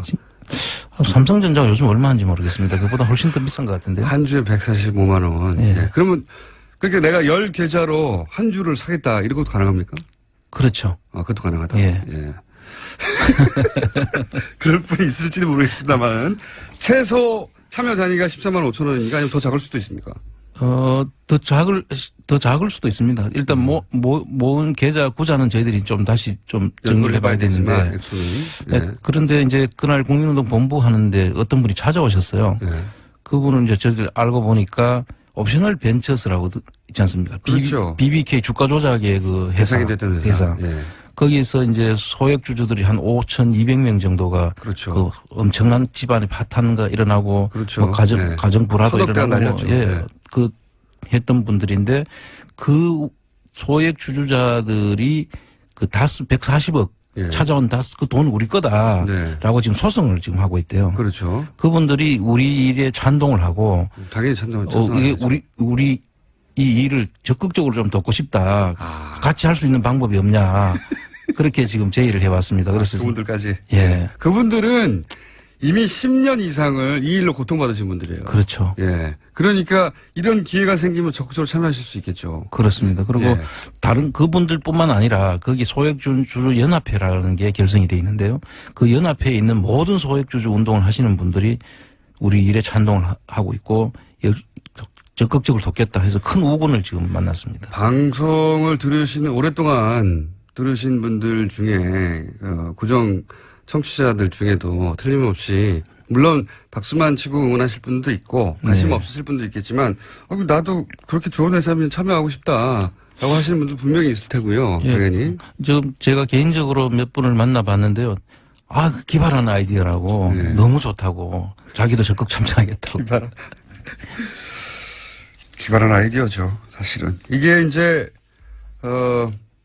이런 문제가 있을 때, 이런, 의혹이 있을 때, 일반인들이 할 수 있는 거라고는 댓글을 달거나, 화를 내거나, 그렇습니다. 분통을 터뜨리는 것밖에 없었거든요. 예. 어떻게 할 수가 없었어요. 네. 근데 이번에는 뭘 할 수 있는 방법을 제시해서, 예. 그것도 나라도 좋죠. 세금이 들어오니까. 그렇습니다. 예. 그리고 그 주식을 산 당사자도 예. 회사가 튼튼하니까 좋죠. 예. 네. 다 좋은 겁니다. 다만 이제 다스의 주인이 괴롭겠죠. 다스 주인 한 사람이 괴롭고 나머지는 다 좋은 겁니다. 예. 네. 그분도 좋아할 수도 있습니다. 그럴까요? 그리고 방금 들어온 속보를 제가 하나 알려드리면 오늘 아침 보도라서 저희가 브리핑 때 못 알려드렸는데 JTBC, 또 JTBC네요. 이런 건 또 JTBC입니다. 예. 또 JTBC가 단독 보도를 냈는데 뭐냐면 이명박 전 대통령과 관련해서 실소유주 논란이 끊이지 다스, 예. 이 다스의 비자금 관련해서 비자금 문건이 하나 나왔답니다. 네. 드디어. 예. 차명 비자금을 120억대 비자금을 차명 관리한 의혹이 드러날 수 있는 문건이 드디어 나왔다. 예. 이제 다스는 누구 겁니까? 이 질문이 좀 더. 그 비자금을 누가 관리했는지를 이제 저희들이 또 볼 수가 있겠죠. 그건 그거고요. 예. 예. 요거는 이제 그건 검찰에 살리지 않습니까? 예. 검찰에만 맡겨둘 수는 없죠. 저희들도 같이 찾아야죠. 아니, 제 말은 비자금 그 문건에 대한 수사는 검찰에 살리죠. 그렇죠. 수사는 거기서 해야 되겠죠. 근데 주식, 네. 좋은 주식, 얄짜 주식, 튼튼하니 얄짜 주식은 저희가, 살 것이고 그 일을, 시작하셨다. 그리고 홈페이지는 그럼 언제 개설됩니까? 이제 지금 사실 그 인력이 좀 부족해서. 인력이 많이 부족하시죠. 예. 그래서 지금 많은 분들이 좀 협조를 저희들 좀 부탁을 드리고요. 예, 홈페이지는 그러면 지금 또 주머니 돈을 털어서 만들고 계십니까? 아직 이제 전문가의 이제 재능 기부를 좀 기대하고 있습니다. 그 지금 오늘부터 계속 어제부터 계속 그 재능 기부자를 찾고 있는 중이고요. 재능 기부자를 곧 나타나실 것 같습니다. 지금. 재능 기부자를 기다리고 계시군요. 저는 또 홈페이지는 뭐 이렇게 만들어질 줄 알았더니 그게 아니고 홈페이지도 재능 기부를 통해서 예, 만들어지고 이게 사실 다 시민들의 힘으로 하는 일이거든요. 그렇습니다. 예, 누가 나서서 이걸 대신 해주지 않고 예. 시민들이 이 지난 1년간의 어떤 그 지금의 정치 상황을 만든 게 자발적인 시민이었듯이 예. 이것도 시민의 힘으로 할 수밖에 없는 상황이고요. 그날 국민운동 본부에 우리 눈에 띄는 게 하나 있었는데요. 그때 미국에서 예. 또는 불란서에서 예. 그리고 뭐 호주에서 한 40여 명의 미씨들이 오셨어요. 네. 그래서 우리 국민운동 본부에 참여하겠다고 직접 자발적으로 자기들이 돈을 내 가지고 대단한 분들이네요. 예, 오셔가지고 그 자리를 빛내주셨어요. 그리고 우리를 격려하고 가셨는데 정말 그분들 이야기를 들으니까 이거 우리가 그냥 보통 이렇게 해서는 안 되겠다. 해외에서 더 뜨겁다고 계속 말씀하셨는데 그렇습니다. 실제 이 발족하는 출범식에 그분들이 찾아서 오셨어요? 40여 명이? 그렇습니다. 근데 해외 교민들이 그런 게 있습니다. 뭐냐면, 이제 뉴스를 접하고, 이제 인터넷이 되니까요. 예. 인터넷으로 끊임없이 한국의 소식을 접하고, 그 안타까운 뉴스도 접하고 또 하나는 뉴스도 접하는데, 뭔가 하고 싶은데, 직접 할 수 있는 일이 별로 없는 겁니다. 해외에 있다 보니까. 예. 그래서 이런 거라도 직접적으로 참여하고 싶은 열기가 더 높아요, 오히려. 그렇습니다. 그래서 저를 아시느냐고 그랬더니 이 유수 공장에서 나오시는 분은 천둥 번개 아니냐고. 천둥 번개 아니냐고. 이름을 생각한다고 천둥 번개. 그래서 유수 공장을 아마 거의 다 들으시는 것 같아요. 이게 엄청난 파급 효과가 있는 것 같고요. 그분들이 유수 공장을 들으면서 일을 한대요, 아침에. 그래서 잘 알고 있다고. 그래서 이렇게 온 거라고. 지난번에 문자 한번 소개해드렸지 않습니까? 저희 1주년 때. 네. 뉴스 아이들 보내야 되는데 뉴스 공장 일주일 방송이 시작돼가지고 밥을 안 주고 그냥 보냈다고. 자, 아이들 밥은 주시고요. 미리미리 주시거나. 이게 다스는 누구 겁니까 하는 게 사실 굉장히 정말로 많이 퍼진 게 제가 재밌는 일을 하나 말씀드릴게요. 어젯밤에 차를 타고 이제 가려고 주차장에서 차를 빼줬다고 운전하려고 그러는데 갑자기 어떤 분이 하시는 거예요. 그래서 둘 중에 하나거든요. 어버이연합 같은 데 소속되신 분들은 뭐라고 하시는 경우가 있고 또 한 분은 이제 뭐 사인을 해달라든가 또 아는 척 하시는 분인데 처음 겪는 반응이었습니다. 하더니 저한테 막 다가오는 거예요. 그래서 둘 중에 하나인데 하고 있었더니 저한테 딱 오더니 다스는 누구 겁니까? 그러고 가셨어요. 예. 다른 질문 하나도 하지 않고. 그 정도로 관심이 높아졌습니다. 높아졌고, 지금 이제 문건도 처음으로 나왔고, 예. 얼마나 급했으면은 JTBC가 보통은 8시 뉴스에 예. 메인을 터뜨리는데 아침 뉴스에 바로 터뜨렸어요. 예. 다른 데서 잡아갈까봐. 자, 요 문건은 사실은, 예. 주준희 기자가 줬다고 하네요. 준 게 아니군요. 예. 2달 전부터 뉴스 공장에서 하던 이야기. 예. 얘기군요. 예. 예. 실제로 그때 다스의 비자금 문건이 예. 있었다고 했죠. 네, 있었다고 했습니다. 그거는 이제 아마 JTBC에서 그걸 확인을 한 것 같습니다. 그렇군요. 예. 알고 봤더니 특종이 아니라 저희가 다 알고 있던 것 같네요. 네. 하지만, 이 영상으로 뉴스를 통해 제대로 보도된 건 처음입니다. 네. 처음이고, 다 뉴스 공장에서 미리 하던 거다. 다시 한번 광을 팔고요. 자, 요 시점은 아직은 그러면 확정은 안 되고 홈페이지가 열려야 되니까. 예, 일정이 이제 보통 지금까지 계속 유찰이 돼 가지고 한 6년째 지금 그렇지 않습니까? 6년째. 예, 예. 6년 유찰이 돼 왔는데 매년 한 11월 말경에 이거를 공고를 합니다. 예. 이렇게 나왔다. 한 달 남았네요. 예, 남았고 실제로 입찰을 할 수 있는 기간은 내년도 한 1월 초가 될 것 같아요. 총 석 달이 남았네요. 예, 두 달 반쯤 남았군요. 예, 그, 두 달. 그 시간 동안에 저희들이 펀딩이 되면 두 달 동안에 바로 원래 할 수 있는 것이고요. 두 달 동안에 그 돈을 모으려면 급한데요. 홈페이지 빨리 열어야 되겠네요. 예, 빨리 열어야 되는데 지금 그 좀 급하게 누가 좀 도와주셨으면 좋겠고요. 기부를 기다리고 있는 상황이다. 아니 홈페이지가 복잡할 거 없지 않습니까? 그렇습니다. 한 페이지 달랑 만들고 예, 저희들처럼 저 홈페이지를 못 만드는 사람들은 그렇지만 좀 아는 분들은 금방 이걸 만들더라고요. 근데 이제 그 돈을 이제 참여하려면 휴대폰 결제라든가 또는 입금이라든가 혹은 예. 뭐 신용카드 결제라든가 여러 가지 방식의 보안 문제라든지. 예, 보안 문제 이게 해결이 돼야 되는데 이게 또 시간이 좀 걸립니다. 예. 절차적으로. 그게 또한 못해도 몇 주는 소요될 때 제 경험상으로는. 네. 그러면 사실상 한 달밖에 없는데요. 12월에 집중적으로 해야 되겠네요. 그래서 이제 올해를 일단 목표를 하고요. 예. 이제 또 펀딩하는 시간과 또 펀딩 참여도에 따라서 저희들이 이제 많은 돈을 모이는 게 중요한 게 아니라 여러 사람이 참여하는 게 제일 중요하다고 생각합니다. 둘 다 중요합니다. 여러 사람을 통해 많은 돈이 모이는 게 중요합니다. 십시일반으로 많은 사람이 참여해서 정말 국민운동으로 가져가야 되는 예. 거거든요. 그래서 국민운동의 명칭을 다주매라고 정하셨다고요? 예. 다스 주식 매입운동인데. 매입운동. 근데 제가 잠깐 듣기로는 전부 뉴스 그 공장에서 말씀하신 분이 플랜 다스 개라는 그 이름을 지어주셨더라고요. 예. 여기서 플랜은 영어고요. 예. 다스. 그 다음에 다스고요. 개는 이제 개 탄다 할 때 그 개는. 예. 모임한테 그 개. 굉장히 예. 기발한. 예. 예. 그래서 그 참 기발하다. 다주매 운동가 아니라 플랜 다스 개로 할까요? 이제 그 이름을 이제 한번 올려서 저희들이 어떤 것이 좋은지를 이제 결정을 해서 하는. 저는 다주매보다는 플랜 다스의 개가 좋은 것 같아요. 예. 저도 상당히 플랜 다스의 귀에 쏙쏙 박히고요. 자, 그러면 플랜 다스의 개로 하죠. 예. 그게 뭐 우리 김총수님이 하자면 그게 제일 좋을 것 같습니다.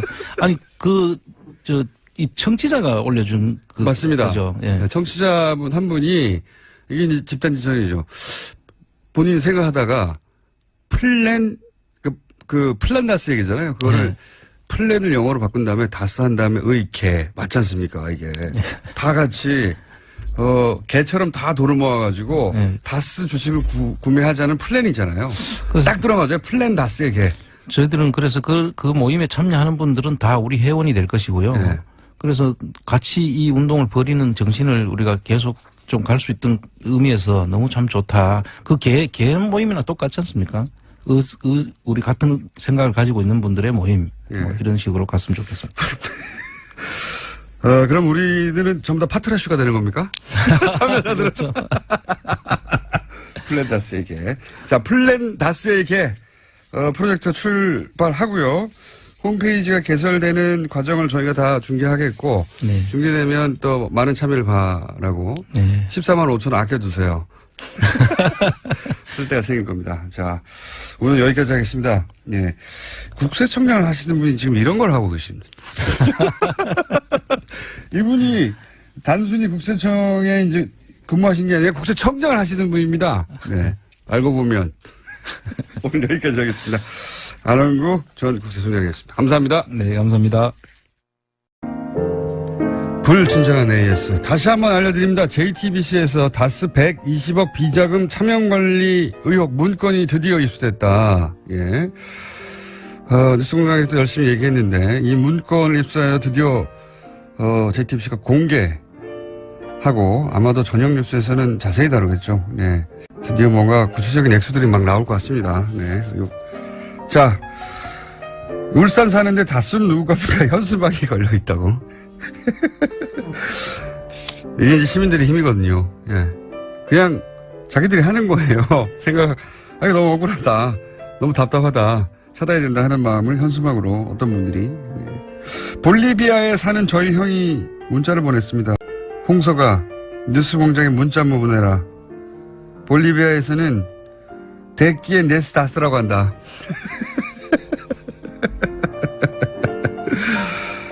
자, 그리고 오늘 김현건 의원이 나오셔서 저수지 관련해서 한 인터뷰도 사실은 굉장히 충격적인 내용입니다, 사실은. 예. 간단 요약하면 문자도 어떤 분이 보내셨는데 돈은 주진우가 빌렸는데 받는 건 김어준이다. 이런 일이에요. 예. 이런 사기극이 벌어졌는데 왜 이 돈을 찾으려 하지 않는가 이런 의문이 있는 거죠. 게다가 그 돈이 들어간 RBC라고 하는 은행은 캐나다에 있는 우리가 오랫동안 문제 삼아왔던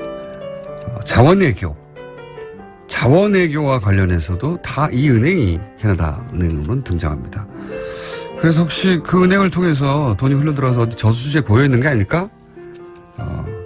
하며 만들어낸 단어가 저수지인 겁니다. 돈이 고여있는 어떤 곳이 있을 수도 있다.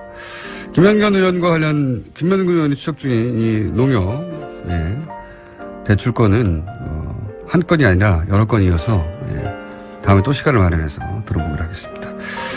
자, 오늘 여기까지입니다. MBC 대주주죠. 방송문화진흥회의 보궐 인사가 드디어 선임이 됐습니다. 이 문제 때문에 자유한국당에서는 국감을 거부한다고 나섰고, 그리고 또 이 건 관련해서 MBC 노조는 지금 장기 파업 중이죠. 이런 상황에서 이 의미가 뭔지 짚어보려고 합니다. 민원연 김원경 사무소장님 나오셨습니다. 안녕하세요. 안녕하세요. 네. 우선 이것이 이제 언제 끝날지 모른다라고 하는 공영방송의 노조 파업 사태, MBC, KBS. 근데 이제 돌파구 계기가 마련된 것이 방송문화진흥위원회에서 결국 사장을 진흥위원회가 아니고 진흥회에서 사장을 선임하기 때문에 여기가 해결이 돼야 되는데 여기는 이제 쭉 여당 야당 셋. 이렇게 해서 9명으로 구성돼 있었어요. 그런데 그중에 2명이 사퇴를 한 겁니다. 그러면서 이제 돌파가 마련되기 시작했는데 이 두 분이 왜 사퇴를 했는지 좀. 일단 이화여대 유희성 교수가요. 지난달 8일에 MBC 파업에 책임을 느낀다면서 사의를 표명했고요. 그리고 지난 19일에는 모건대 총장을 지낸 김원배 박문진 이사가 일신상 사유라면서 사퇴를 했습니다. 그리고 이제 사실 KBS에서도 이런 분이 있는데요. 김경민 한양대 교수가 후황 양성에 힘쓰겠다면서 사퇴를 표명했어요. 이분들이 언론에 밝힌 사퇴의 변은 굉장히 건조합니다. 지금 말한 내용이죠. 그런데 이제 굳이 말씀하실 때 사퇴 이유를 말해달라 하시는 건 뭔가 뒷이야기가 있지 않을까라는 생각이신 것 같은데. 보수 정당에서는 이게 정권이 압박해서 그런 거 아니냐 뭐 이런 거죠. 특히 보수 언론들이 이것이 전국 언론노조 MBC 본부, KBS 본부의 압박 때문이다라고 강하게 주장하고 있어요. 그런데 사실 저는 공영방송 정상화에 대한 국민의 요구가 점점 커지고 있는 것에 대해 부담을 느꼈을 것이라고 보고요. 이른바 이분들이 박근혜 전 대통령이 임명해서 양 공영방송의 그 정권의 홍보 방송으로 전락하는데 앞장섰던 분들이라고도 볼 수 있어요. 이 이사분들이. 그래서 그것에 대한 그 적폐이사라는 비난에 굉장히 큰 부담을 느꼈을 것이고 자신의 생업에 오히려 차질을 줄 수도 있다는 생각에 그 부담 때문에 물러나신 것 아닐까 싶습니다. 지금 이제 뭐 보수 정당이나 혹은 보수 언론이 주장하듯이 실제 MBC 노조가 가서 이분들을 사퇴하라고 직접 뭐 협박을 했다든가. 1인 시위 했는데 그거 가지고 지금 1인 협박이라고 시위 때문에 하는데. 만약에 사퇴했을 거면 진작에 사퇴했죠. 그렇죠. 시위를 얼마나 많이 했는데요. 그렇다기보다 말씀하신 대로 이제 시대가 바뀌었고 본인이 그 걸림돌이 되고 있다는 손가락질을 받을 수도 있고 이게 무슨 영광을 누릴 거라고 계속해서 일을 하겠는가. 그런 것 같아요. 그런 거인 것 같습니다. 근데 이 상황에 대해서 두 명이 이제 결혼이 생겼으니까 보충을 해야 되는데 이 보궐 이사에 대해서 자유한국당의 입장에서는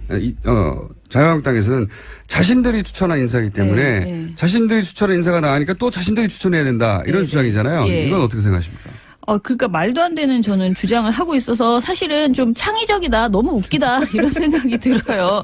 어이없다를 넘어서서 빵 터진다 이런 생각이 들었는데요. 이 돈이면 영원히 자기들이 추천해야 되거든요. 그러니까요. 일단은 말씀드리고 싶은 것은 그 박문진 이사나 그리고 KBS 이사는요 법에 그러니까 법에 여야가 이렇게 나눠 먹게 하라고 되어 있는 조항이 전혀 없어요. 이게 근본적인 문제긴 합니다.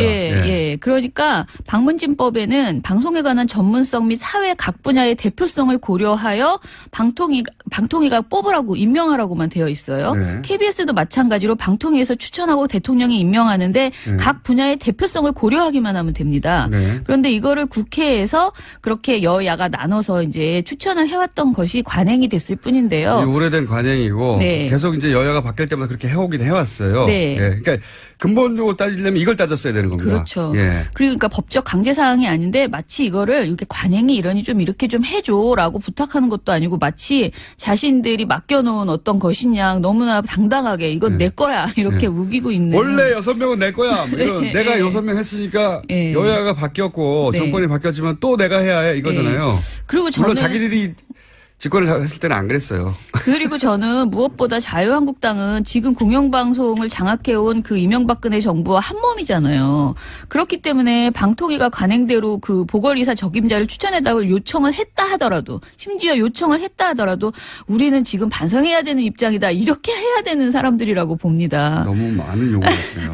실제로 민주당은 이번 인사에서 추천에 전혀 관여를 안 했고요. 그런데 자유한국당이 거기에 끼어 들어가지고 지금 생떼를 부리고 있다 이렇게 봅니다. 네. 네. 이게 사실 언론도 이게 너무 명백한 거기 때문에요. 네, 네.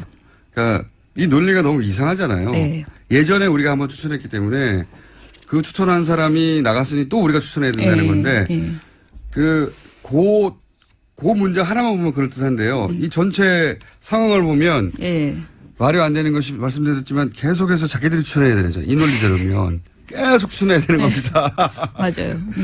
영원히 본인들이 추천하는 논리가 되는 건데 그래서 말이 안 되는 건데 이게 이제 여야 공방으로만 보도가 되면 안 되는 거죠. 네, 한쪽이 억지를 부리는 게 확실합니다. 이 상황은. 생떼입니다. 생떼.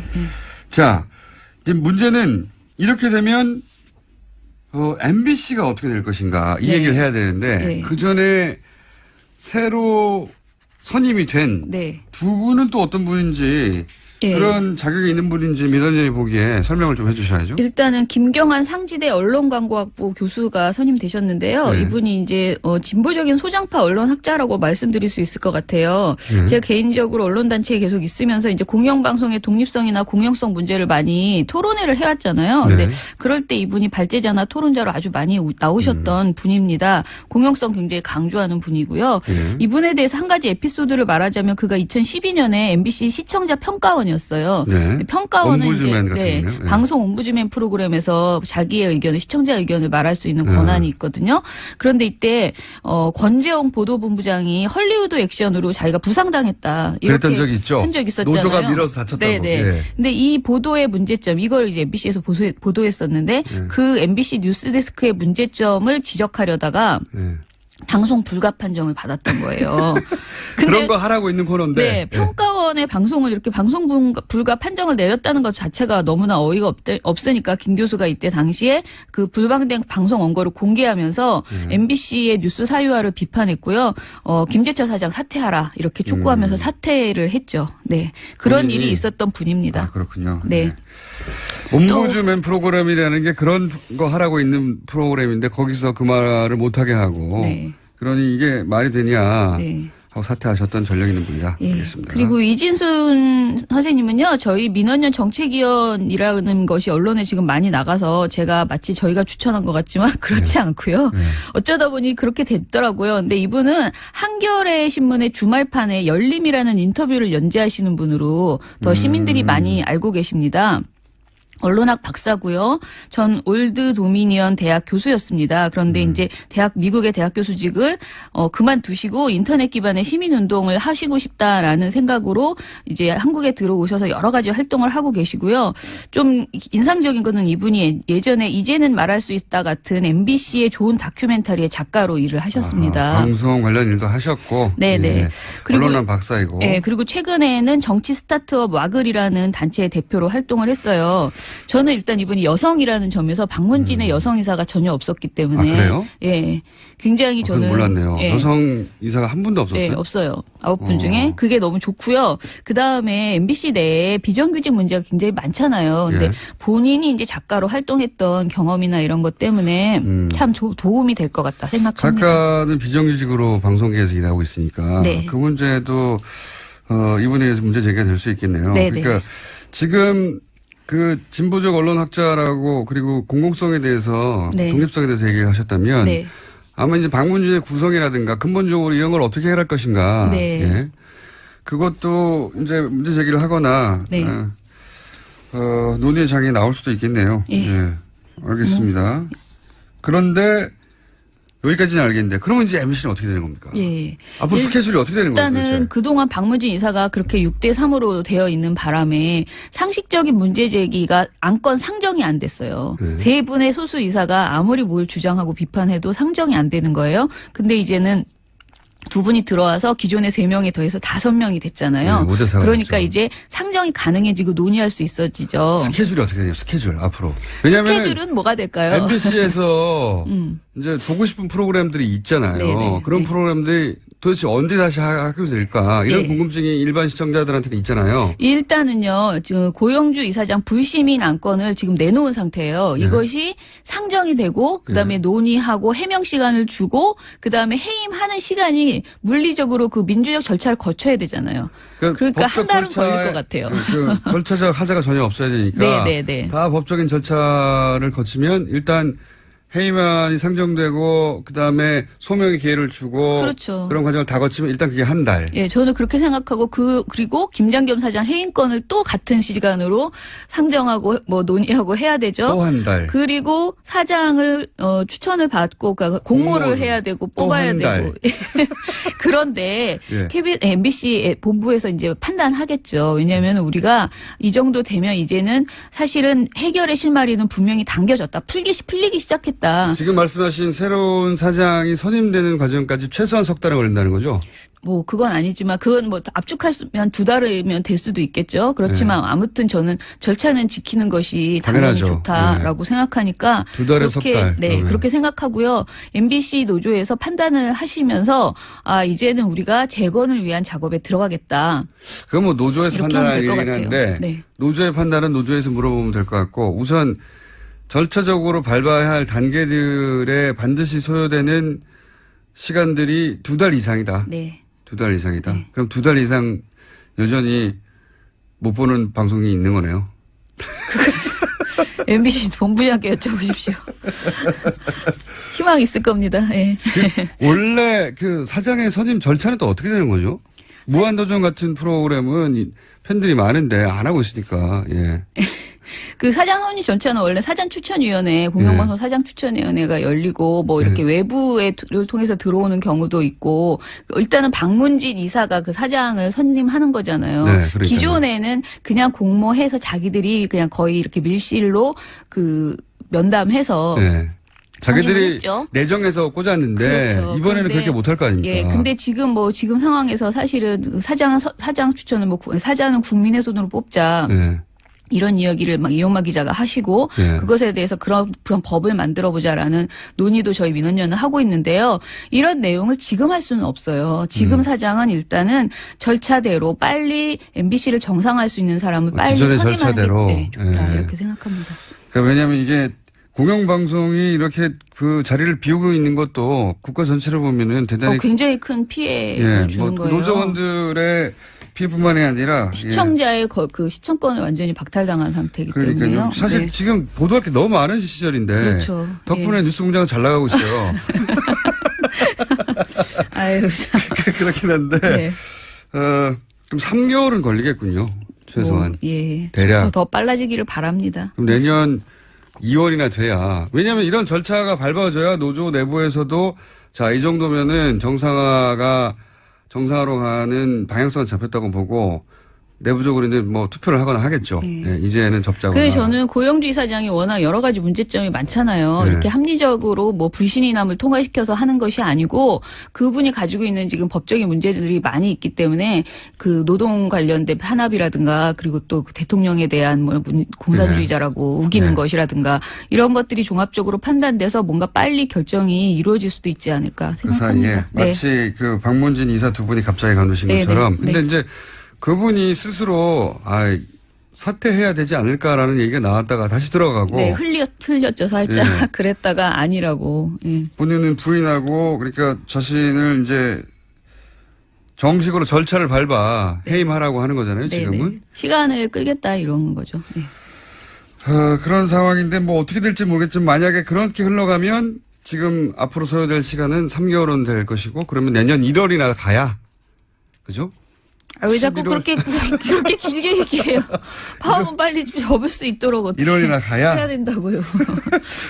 물론이죠. 그분들 네. 다 생업이기 때문에 네. 월급도 안 나오고 네.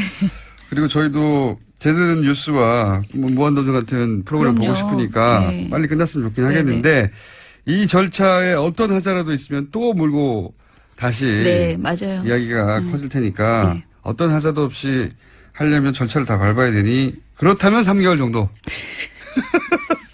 소요될 것이다. 당겨질 거라고 봅니다. 네. 자, 민원연 입장에서도 지난 10년간 굉장히 답답했을 텐데 네. 이제야 돌파구가 마련되는구나 네. 그런 생각 저는 감회가 진짜 새롭겠습니다. 공영방송 정상화가 진짜 저희가 늘 말하지만 KBS, MBC를 노동자를 위해서가 아니에요. 정말 우리 국민 특히 저희처럼 이렇게 민원연처럼 언론단체로서는 공영방송이 제대로 된 방송을 내놔야 모든 방송사들이 그 표준에 맞춰서 어떻게 보면 이야기를 하기 때문에 굉장히 기대하고 있습니다. 그리고 그동안 잘못했던 방송 제대로 반성해 주시고 그 이전에 10년 전에 방송을 해달라는 게 아니에요. 정말 그 10년 이후에 지금에 맞는 새로운 방송의 포맷을 좀 가졌으면 좋겠습니다. 알겠습니다. 지금까지 민원연의 김원경 사무처장이었습니다. 감사합니다. 감사합니다. 월요일 뵙겠습니다.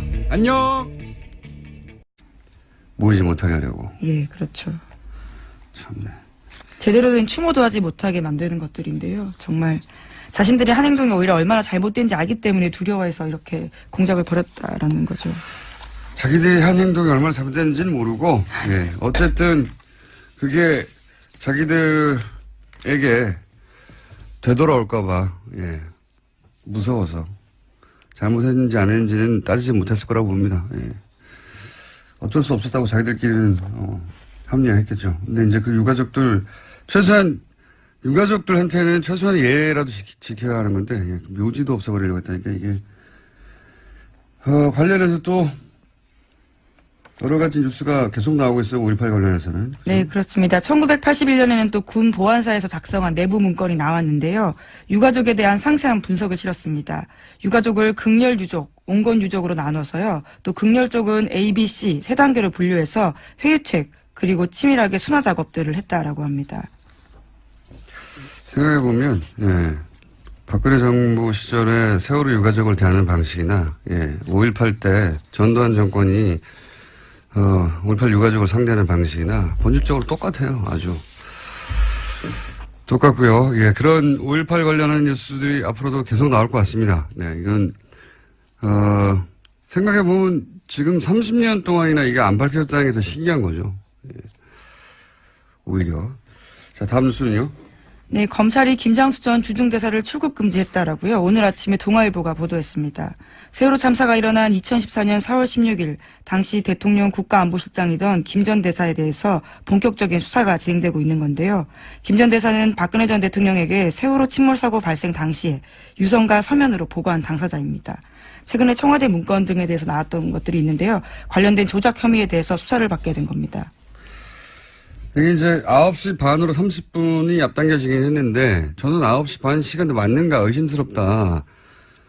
쪽이에요. 여전히 쪽이고 그리고 그 이후 했던 이야기들을 뭐 통화를 몇 번 했고 보고를 어떻게 했고 하는 것도 거의 다 거짓말일 가능성이 높다. 통화 기록이 안 나오니까요. 그렇죠. 네. 유일하게 나온 통화 기록은 딱 하나입니다. 그 통화 한 번 한 게 전부인 것 같고 예. 상황이 얼마나 심각한지를 제대로 인지하는 건 오후야 돼서인 것 같고 그때 왔으니까요. 와서도 머리 하느라고 시간을 보냈었고 예. 그렇죠. 그 머리도 다급하게 온 것처럼 보이려고 일부러 부스에 흐트러뜨렸다는 거 아닙니까? 뭐 그런 증언들이 나왔었죠. 언론 보도를 통해서요. 상황의 심각성은 전혀 모르고 있었다라는 게 맞습니다. 와서도요, 구명조끼 입고 있는데 왜 못 그러니까요. 구했냐라는 그 유명한 말을 했습니다. 이게 어떻게 아침에 보고받았는데 그때까지 모를 수가 있는 사안입니까? 이 사고가 있던 내내 딴짓하고 있었어요. 뭔지는 모르겠는데 딴짓하고 있었다. 그런데 뭐 시간 조작이 아무것도 아니겠죠. 그쪽에서는. 절대 밝혀지지 않을 거라고 생각했겠죠. 그래서 저는 9시 반도 이게 맞는 건지 근본적으로 의심하며 접근해 봐야 된다고 봅니다. 자, 다음 순요. 네, 오촌 살인 사건 관련된 재수사도 진행 중입니다. 어제는 신동욱 공화당 총재가 경찰에 참고인으로 출석했는데요. 관련된 진술을 했습니다.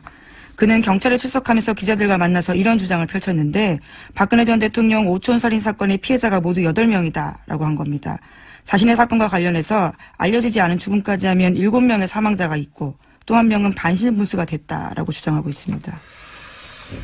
이 숫자는 저도 처음 들어보는 숫자네요. 예, 저도 웬만큼 아는데 반신불수가 됐다고 주장하는 분은 누군지 제가 알고 있고 7명까지는 전 모르는데 예, 모르겠습니다.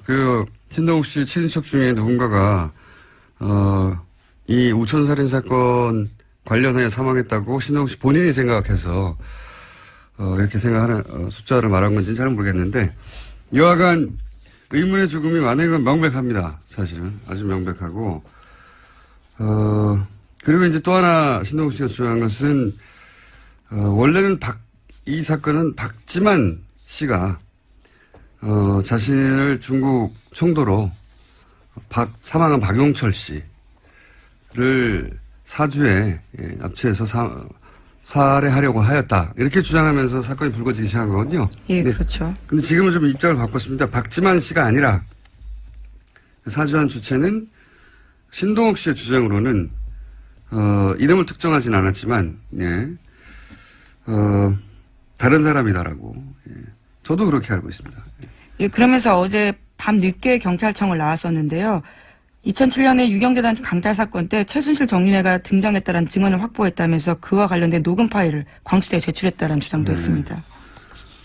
그러니까 최순실 정윤회 씨 쪽으로 이제 타겟을 옮겨서 이 살인 사건과 내막 혹은 배후를 주장하는 중이고요. 예. 네, 아직은 유경재단 강탈 사건에 머물러 있긴 한데요. 계속 수사가 그쪽도 진행될 것으로 보입니다. 사실 이 오촌 살인 사건은 이 사건 하나만 좀 들여다봐도 박근혜 전 대통령이 재물에 초연했다는 게 친박을 하시는 분들의 주장이고 인식이고 느낌일 텐데 이 사건 하나만 봐도 재물에 초연했다는 건 말이 안 됩니다. 사실은 유경재단 분쟁 자체가 20년 이상 가족끼리 이렇게까지 할 수 있을까 싶을 정도의 싸움을 한 거거든요. 예. 네, 진짜 깡패가 등장하고요. 다양한 사람들이 등장하는 사건이었습니다. 깡패가 등장한 정도가 아니죠. 예. 예. 가족들끼리 이건 이렇게까지 어떻게 하나 가족들끼리 돈 때문이에요 다. 예, 딴 게 아니고 유경재단이 조 단위의 자산 가치가 있거든요. 그걸 차지하려고 삼형제 사이에 엄청난 분쟁과 갈등이 있었습니다. 소송도 있었고 그리고 폭력도 있었고 결국은 그 끝에 이런 살인 사건이 난 거예요. 자, 시간이 거의 다 돼서 제목 정도만 읽고. 안녕하세요, 김원준입니다. 박근혜 정부 시절 결정된 한일 위안부 합의는 이병기 전 대통령 비서실장이 국정원장으로 재직하던 시절 주도에 시작됐다는 의혹이 제기됐습니다. 우리로서는 도저히 받아들일 수 없는 최종적이고 불가역적이라는 표현과 위안부에 대해 앞으로 국제적으로 비판하지 말 것에 합의한 것을 비롯해 당사자인 할머니들의 뜻이 전혀 반영되지 않았고 수령을 거부하는 할머니들 자신들도 알지 못하는 사이 돈을 입금 처리하는 등 과정 전체가 마치 군사작전처럼 처리됐던 것이 이제야 이해가 갑니다. 이 합의는 단순히 그 내용을 국민 정서상 받아들일 수 없다는 차원을 넘어서 그 이전까지 전쟁 범죄와 보편적 인권 차원에서 국제적으로 인식되던 위안부 사안을 제3자가 개입할 수 없는 외교적 갈등, 국가 간 이견의 문제로 전환시켰습니다.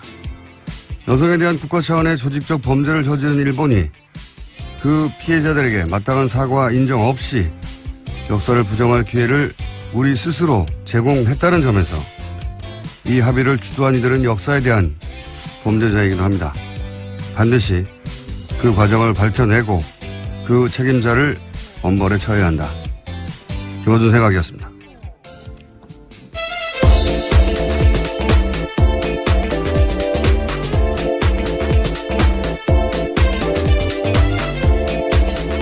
시사인의 김은지입니다. 다스는 누구 겁니까? 노래는 안 듣나요? 중간 어딘가 나오겠죠. 예. 네. 몸이 찌뿌둥할 때 들으면 좋을 것 같습니다. 어깨가 쫙 펴지고요. 갑자기. 굉장히 예기치 않았던 뉴스예요, 어제. 예. 위안부 합의가 국정원 주도로 네. 시작됐다. 이게 외교부라고 생각하고 있었는데 다들 그랬다는 걸 보면 이제 국정원이 할 수밖에 없었던 게 국민 정서상으로도 외교적으로도 예. 이게 틀림없이 알려지면 큰 반발이 있을 것이다. 말이 안 된다. 하는 걸 스스로 알고 있었다는 거죠. 그래서 몰래 그렇죠. 예. 몰래 밀어붙이려고 한 것이고 그 잠깐 언급했지만 사실은 이게 이제 내용이 우리가 받아들일 수 없다를 떠나서 굉장히 큰 그 잘못을 한 것이 원래 위안부 문제는 우리가 사실은 압도적으로 유리한 위치에서 국제적인 공감이나 지지를 얻어가면서 일본을 추궁하고 사과를 받아내야 되는 사안이고 실제 낼 수 있었던 사안이거든요. 충분히 그렇죠. 예, 2007년에 미국에서 미 상하원이 위안부 합동 결의안을 채택을 했어요. 일본이 사죄하고 보상을. 네, 최근에 나온 I Can Speak가 그와 관련된 내용들입니다. 그렇죠. 그때 어느 정도였냐면은 아베가 미국 국빈 방문을 했을 때 미 의회가 연설을 거절했습니다. 근데 이게 어떻게 바뀌냐면, 그러니까 이게 이제 인권의 문제고 여성 인권의 문제고 전쟁 범죄에 관한 문제니까 누구도 뭐라고 할 수가 없는 거예요. 근데 이게 이 합의를 해버리면 국가 간 합의가 되니까 이걸 어느 한쪽이 지키느냐 안 지키느냐의 문제로 바뀌는 겁니다. 그러면 이게 외교적 이익이나 갈등의 문제가 되거든요. 그다음부터는 제3자가 어느 한쪽한테 이래라 저래라 할 수가 없어요. 합의의 문제가 되면 일본이 그걸 노린 거거든요.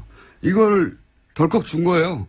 말하자면 내용도 내용이지만 보다 훨씬 장기적인 차원에서 일본은 앞으로 이제 합의한 걸 우리가 어겼다고 할 것이고. 네, 지금도 계속 그런 취지의 주장들을 하고 있죠. 일본이 노린 게 바로 이건데 이걸 덜컥 입안에 넣어주었다.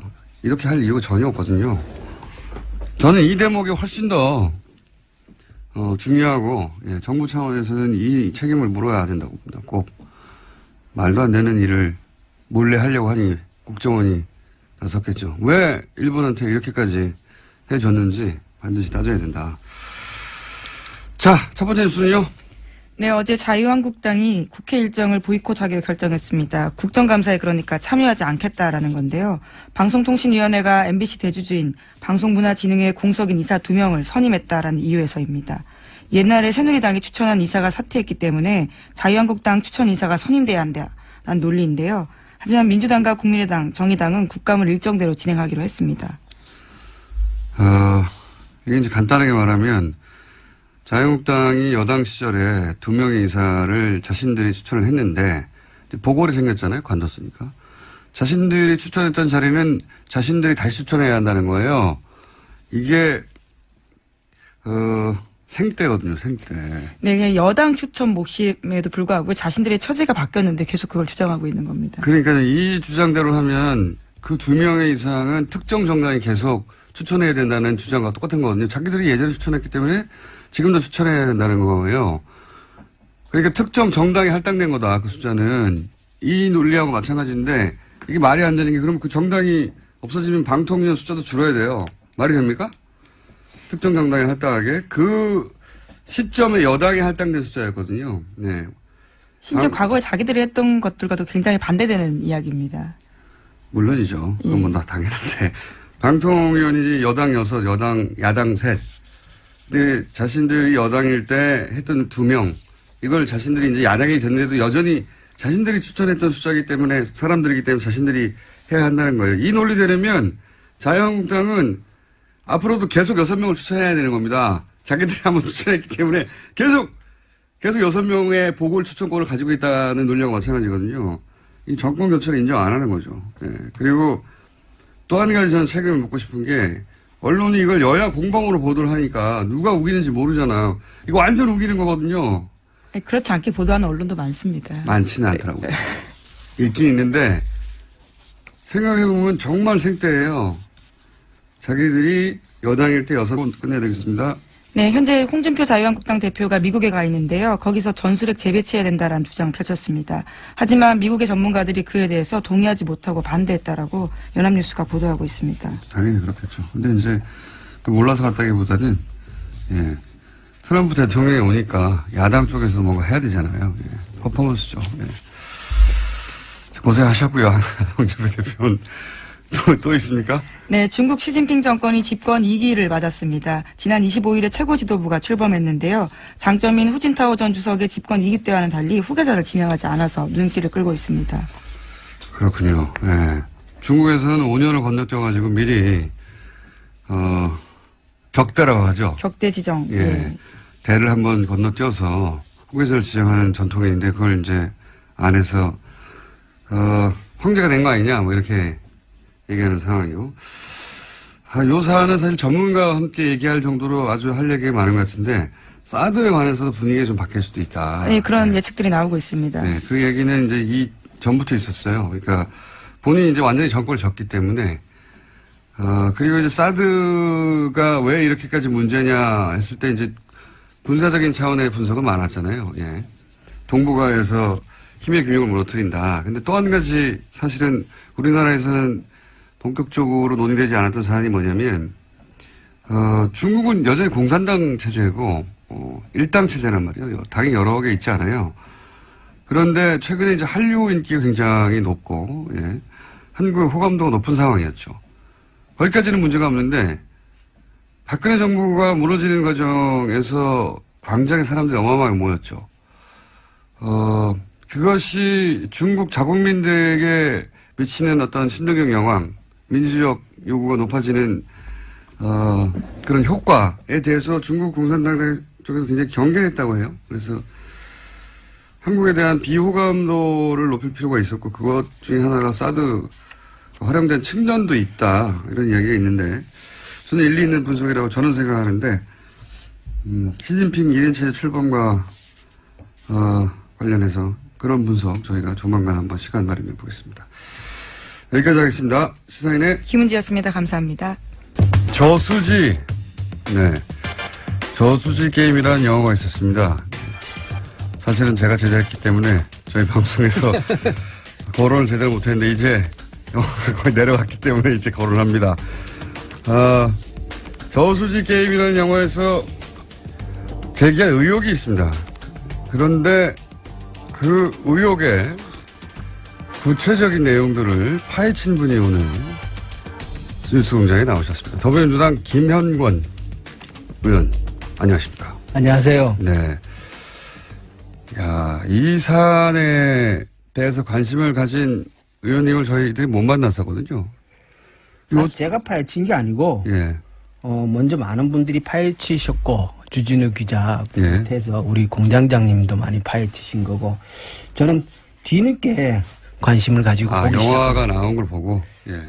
영화 나오고 나서도 사실은 그때는 안 봤어요. 안 보고 있다가. 국회의원이 생각보다 바빠요. 그러다가. 저희가 국회 가서도 한번 상영했는데, 예. 네. 그때도 안 하셨더라고요. 한번 농협에서 찾아왔어요. 그래요? 네. 농협에서. 농림축산이 있으다 보니까. 그렇죠. 예. 제가 그 상임위가 거기니까. 예. 찾아와가지고 이걸 설명을 하는 거예요. 저한테. 묻지도 않았는데. 그러니까 제가 오라고 그런 건 아닌데. 아하. 우리 의원실에서 자료 요청을 하고 그랬겠죠. 세간에 저수지 게임이라고 네. 하고, 제가 잠깐 못 보신 분들을 위해서 10초짜리를 요약하면, 저수지 게임이라는 건 뭐냐면 농협에서 대출을 했는데, 그게 이제 210억. 예, 210억 대출을 했는데, 그 캐나다에서 이제 투자 실패로 결론 난 사건입니다. 근데 그게 그 대출 과정에 이명박 전 대통령의 친인척이 개입한 게 아닌가, 첫 번째. 그리고 이게 투자 실패가 아니라 사기였던 거 아닌가. 예. 그렇죠. 사기라고 보죠. 예, 사기였던 거 아닌가라고 이제 영화에서는 그러니까 대통령 친인척이 연루되어 있는 사기극이 아니었나. 그렇죠. 라고 의혹을 제기하는. 대출이 시작되는 초기에 친인척이 농협에 현장 방문을 했다. 그것을 봤다라는 사람이 일부 있는데요. 예, 거기서부터 이제 그렇죠. 친인척의 개입이 제기되는데 예. 지금 물론 이거는 의혹이지 확인된 게 아닙니다. 그런 의혹이 있다. 예. 그런 의혹이 있다고 문제 제기를 하고 그래서 이것은 권력형 비리의 초기 단계였던 거 아닐까. 왜냐하면 임기 초였거든요. 이때가 아주. 그런 의혹을 제기하는 거였는데 이제 영화는 그런 의혹을 제기하는 수준에서 끝이 났는데 의원님이 거기서 한 발 더 들어가신 거죠, 그죠? 그러니까 그 직원이 찾아와서 설명을 하는데 예. 제가 유심히 본 거는 이게 농협의 상호금융특별회계의 돈이라는 거예요. 예. 이게 무슨 말인지 잘 몰라 일반인들은. 그렇죠, 모르죠. 농협이라 그러면 농협은행이 있고 예. 이건 중앙회예요. 예. 이건 이제 정부 출자금 등이 이제 기초가 되는 돈이고 회원 농협, 그러니까 시골에 가면 있는 조합원들이 가입해서 운영하는 회원 농협의 돈을 모아놓은 게 상호금융 돈이에요. 아. 그러니까 중앙의 돈하고 예. 상호금융 돈하고는 뿌리가 달라요. 그렇군요. 예, 상호금융은 이건 완전히 농민들 돈인데 그러네요. 상호금융 돈은 굉장히 보수적으로 운영을 해요. 그렇죠. 그래서 그래야 되겠죠, 당연히. 예, 이 돈을 가지고 해외에 투자를 한다? 있을 수 없는 일이에요. 그런 사례도 없고. 아, 여기서부터 이상하군요. 예. 그래서 저는 왜 상호금융특별회계의 돈을 가지고 해외 투자를 했지? 그런 전례가 없다고요? 전례가 없어요. 이게 농민들의 사실은 그야말로 땀이 묻은 돈 아닙니까? 예, 이게. 예. 그 돈은 굉장히 이게 날리면 안 되니까 보수 명을 추천했는데 그 중에 이번에 2명이 관뒀어요. 그런데 그 사람들을 또 자기들이 추천해야 된다는 거죠. 그러니까 자기들이 여당일 때 추천한 6명은 이 논리대로면 계속 6명을 추천해야 되는 거예요. 말이 안 되잖아요? 예. 전혀 논리에 닿지 않은데 이걸 공방으로 보도하니까 이건 언론의 책임도 있습니다. 예. 자유한국당이 우기는 겁니다, 이번에는. 네, 억지를 부리고 있는 건데요. 2008년에도요, 당시 야당이었던 열린우리당 추천 KBS 이사가 사퇴했을 때 후임 이사는 여당이었던 한나라당이 추천한 바가 있습니다. 아니, 이건 더 근본적으로 과연 6대 3이 맞느냐를 따질 수는 있어요. 그렇게 따지는 건, 법안을 통해서 바꾸거나 새로 논의할 대상이 맞긴 한데, 혹은 이런 식의 추천 제도가 맞느냐, 이건 따질 수 있는데, 자기들이 한번 추천했다고 또 자기들이 추천한다는 게 말이 됩니까, 지금? 네, 그건 말이 안 되잖아요. 근본적인 문제 제기라면 또 모르겠는데, 자기들이 한번 추천했다고, 야당이 됐는데 그 사람들 또 추천해야 된다고. 아, 참. 스스로도 과거에 했던 행동들을 적폐라고 인정하고 있긴 하거든요. 어제 방송통신위원장 만나서 과거의 일들에 대해서 적폐다라고 이야기했다라고 합니다. 과거에는 여당이 6, 야당이 3 했는데 그게 적폐이기 때문에 이번에는 안 된다는 겁니까? 아, 참. 대단합니다. 이렇게 스스로 생각해도 말이 안 된다는 거 알 텐데. 예. 그 전체 논리 중 일부를 딱 떼어서 그 부분만 들으면 그럴듯하지만 자신들이 추천을 했기 때문에 그 사람들이 보고를 해서 자신들이 또 추천해야 된다고. 네, 그건 자유한국당 몫이라고 명시되어 있는 게 아니고 여당 몫이거든요. 그러니까 그래 왔는데 이제 예. 지금은 이렇게 주장하면서 국감을 보이콧하는데 국회 일정 보이콧한 게 지금 3번째인가요? 네, 벌써 20대 국회 들어서만 세 번째인데요. 작년 같은 경우에는 국감 때 김재수 농림축산식품부 장관 해임안 처리 이후로 정세균 국회의장 사퇴하라면서 보이콧한 적이 있습니다. 당시에 이정현 대표가 단식 투쟁했던 거 기억하실지 모르겠는데요. 그렇죠. 예, 그때 건강 악화를 이유로 일주일 만에 복귀한 적이 있습니다. 또 올해에도요, 지난번에 김장견 MBC 사장 체포영장 발부되자 이에 반발해서 국회 일정을 보이콧했었습니다. 사실 국감이라는 건 야당이 자기 역량을 보여주는 통상적으로 장이거든요. 왜냐하면 피감기관들, 정부 기관들을 불러서 야당이 혼내고 따지고 잘 운영했냐 이런 시간이란 말이죠.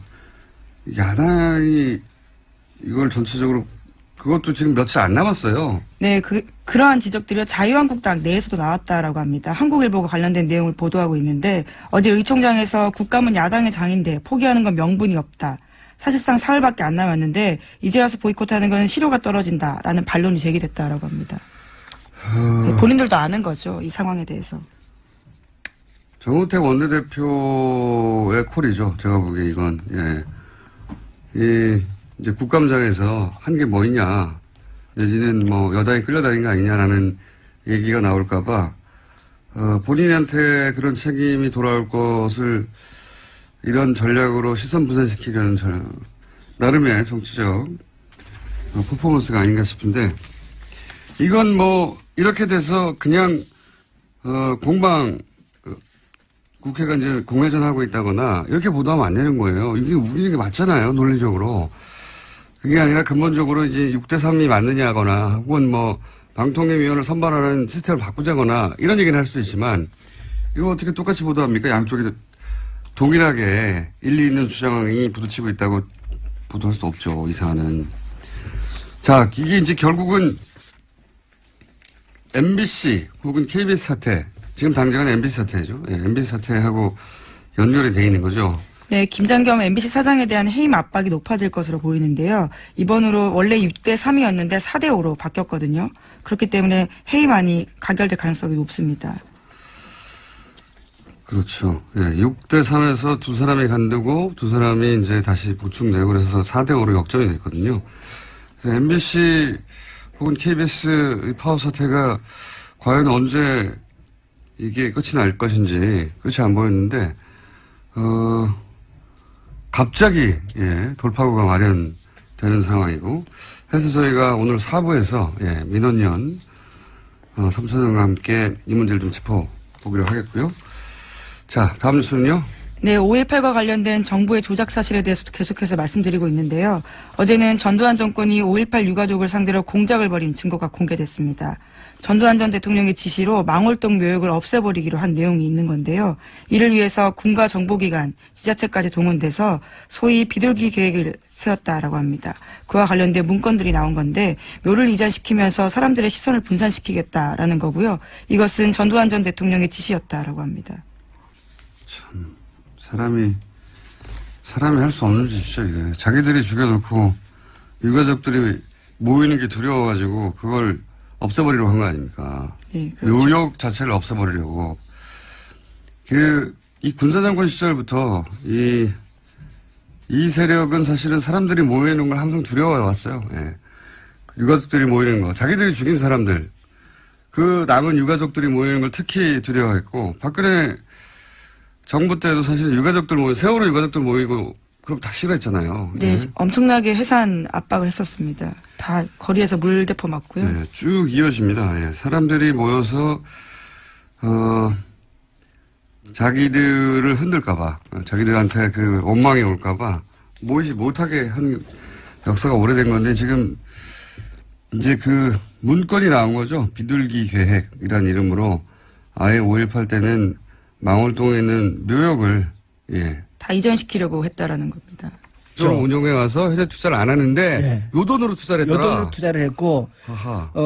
2008년도에 상호금융특별회계가 1777억이라는 어마어마한 적자를 봐요. MB가 취임하던 해잖아요. 네, 그때 이런 투자가 많이 일어났거든요. 그때에 그 당시에 그런 붐이 좀 있었죠. 예. 있었는데 상호금융특별회계 전체적인 회계를 보면 지난 40년 동안 단 한 번도 적자를 낸 적이 없어요. 그 해만 적자였어요. 그 해만 적자를 냈어요. IMF 때도 상호금융특별회계는 흑자를 봤어요. 그래서 야 이상하다. 그런 배경을 듣고 보니 더 이상하네요. 네, 저는 그거 왜 이 몰랐거든요. 돈을 가지고 했을까? 그거는 농민들 돈이기도 하면서 중앙회에서 관리를 하는데 예. 이게 중앙회 입장에서 보면 어쩌면 이게 주인 없는 돈으로 비춰졌을 수 있는 거예요. 네.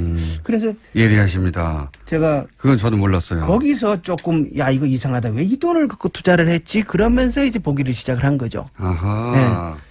영화가 있다는 것만 아셨지 내용은 잘 그때까지 영화를 못 봤어요. 영화는 그 뒤에 봤습니다. 예. 극장에서 내려갔습니다, 이제. 근데 그래서 제가 지금 말하는 겁니다. 네. 근데 저희는 이제 대통령의 친인척이 연루된 의혹에 포커스를 맞췄는데, 근데 의원님은 그 이전에, 네. 아니, 요 돈 자체가 이렇게 쓰일 돈이 아닌데. 쓸 돈이 절대 아니라는 예. 거죠. 예. 게다가 요 돈 관련해서는 적자가 난 적이 없는데. 난 적이 없습니다. 한 번도. 예. 예. 최초로 유일하게 이때 적자가 났다. 2008년도 아하. 이후로도 적자가 난 적이 없고. 그런데 아하. 원래 MB는 예. 제가 그 캐나다 토론토에 210억을 대출하는 과정을 그 건을 들여다보면서 거기서 구체적으로 어디에 MB가 딱 연결이 돼 있다라는 거는 보지 못했어요. 예. 보지 못했는데 MB는 원래 농협에는 특별한 관심을 가지고 있었다고 저는 봐요. 일단 배경 설명을 하시면 그렇게 생각하신 이유가 뭡니까? 왜냐 그러면 MB가 당선되고 나서 네. MB가 취임하기 이전에 MB의 최측근이라고 얘기하는 그 동지상고 동기인 최원병 회장이 먼저 농협회장으로 당선이 돼요. 이명박 전 대통령의 관련된 사건들을 이렇게 훑다 보면요. 이명박 전 대통령은 미리 계획들이 다 서 있어요. 그래서 당선인 시절에 이미 쿠르드와 자원 외교를 맺는다든가 당선인 시절에 이미 이루어진 일들이 많습니다. 근데 그거는 가능했을 수 있어요. 왜냐 그러면 그때 분위기 MB 당선은 거의 기정사실화 되어 있었으니까. 그러니까요. 그래서 최원병 회장이 농협 회장으로 먼저 취임을 하고 최원병이 들어가면서 뭔 일을 했냐 그러면 동지상고 동기죠. 동지죠. 거의 최측근이에요. 아주 그건 완전히 뭐 세상에 다 알려져 있는 일이고 그런데 MB식의 농협 개혁안을 해요. 그래서 그게 이제 경제지주 금융지주라고 해서 신경 분리를 해내는 일인데 이거는 농협은 핵심은 내용이 뭐냐면 농협은 협동조합이잖아요. 협동조합은 이윤의 극대화를 목적으로 하는 것이 아니라 상호 부조가 기본의 목적이에요. 그렇죠. 조합원들을 위해서 하는 거죠. 조합원들을 위해서 하는 거니까. 그런데 그때 농협을 기업 형태로 바꾼 거예요. 한마디로 말하면. 농협을 기업화시킨 거예요. 그래서 이게 지금 이제 농협이 지금 방식으로 바꿔놓은 건데, 이것은 농협의 MB식 그림자를 짙게 들이놓은 것이고, 장기적으로 농협에 저는 이것이 대재앙이 될 것이다 이렇게 봐요. 이걸 걷어내는 일이 매우 중요한데. 알겠습니다. MB는 농협에 그렇기 때문에 이게 왜 MB가 농협에 먼저 이런 일을 했을까? 돈 냄새를 먼저 맡고 이 돈, 농협 돈이라는 게 어쨌든 주인 없는 돈처럼 보이는 면이 있다. 그런 측면이 있으니까. 운용할 때. 그 대개혁을 하고 그 이후에 꾸준한 작업을 또 아시다시피 MB 기간 동안 뭡니까 이게, 서버 전산이 정지되는 일이 대형 사고가 터지잖아요. 그렇죠. 굉장히 이상한 사건이죠. 도저히 있을 수 없는 전산이 마비되는. 북한이 했다고 하고 북한했다는. 근데 거기까지 가진 마시고 아직은 일단 다시 돌아와서 210억. 이게 캐나다에서 이게 개발 사업이었거든요. 캐나다에 이제 토론토에 있는 어떤 그 땅을 개발하려는 사업이에요. 근데 거기다가 농협이 210억을 대출해 줍니다. 근데 돈 다 날렸어요, 결국. 다 날렸는데 그 과정을 들어가다 보면 대출의 과정도 이해가 안 가고 첫 번째. 두 번째. 농협이 이렇게 돈을 날리면 돈을 회수하려는 노력을 당연히 금융기관이 해야 되는데 회수하는 노력을 또 안 합니다. 그리고 이것이 끝이냐. 그게 아니라 이런 식으로 농협이 돈을 이상하게 날려먹은 애초에 날릴 걸 알고 시작했나 싶은 이상한 사안들이 여러 개고 또 한 가지 또 특징은 그 은행. 은행이 캐나다의 특정 은행인데 이 은행과 자원외교도 다 연결돼 있어요. 그래서 이상하다.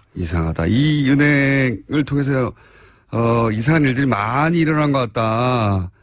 그렇죠. 그래서 그 돈이 흘러 어딘가에 같이 다 모여 있는 거 아닌가 저수지에. 그게 영화 내용이죠. 저수지가 있는 거 아닌가 이런 겁니다. 큰 틀에서는. 자, 그런데 좀 더 구체적으로 들어가서 대출 과정에서는 뭐가 이상합니까? 요약해 주시면. 210억이라는 돈을 캐나다 현지 법인과 그것의 한국 법인이 함께 움직이는데요. 캐나다에서 주상복합 개발을 한다는 프로젝트를 추진을 합니다. 그렇죠. 추진하고 현지에서 그게 실제 진행돼요. 분양도 이루어지고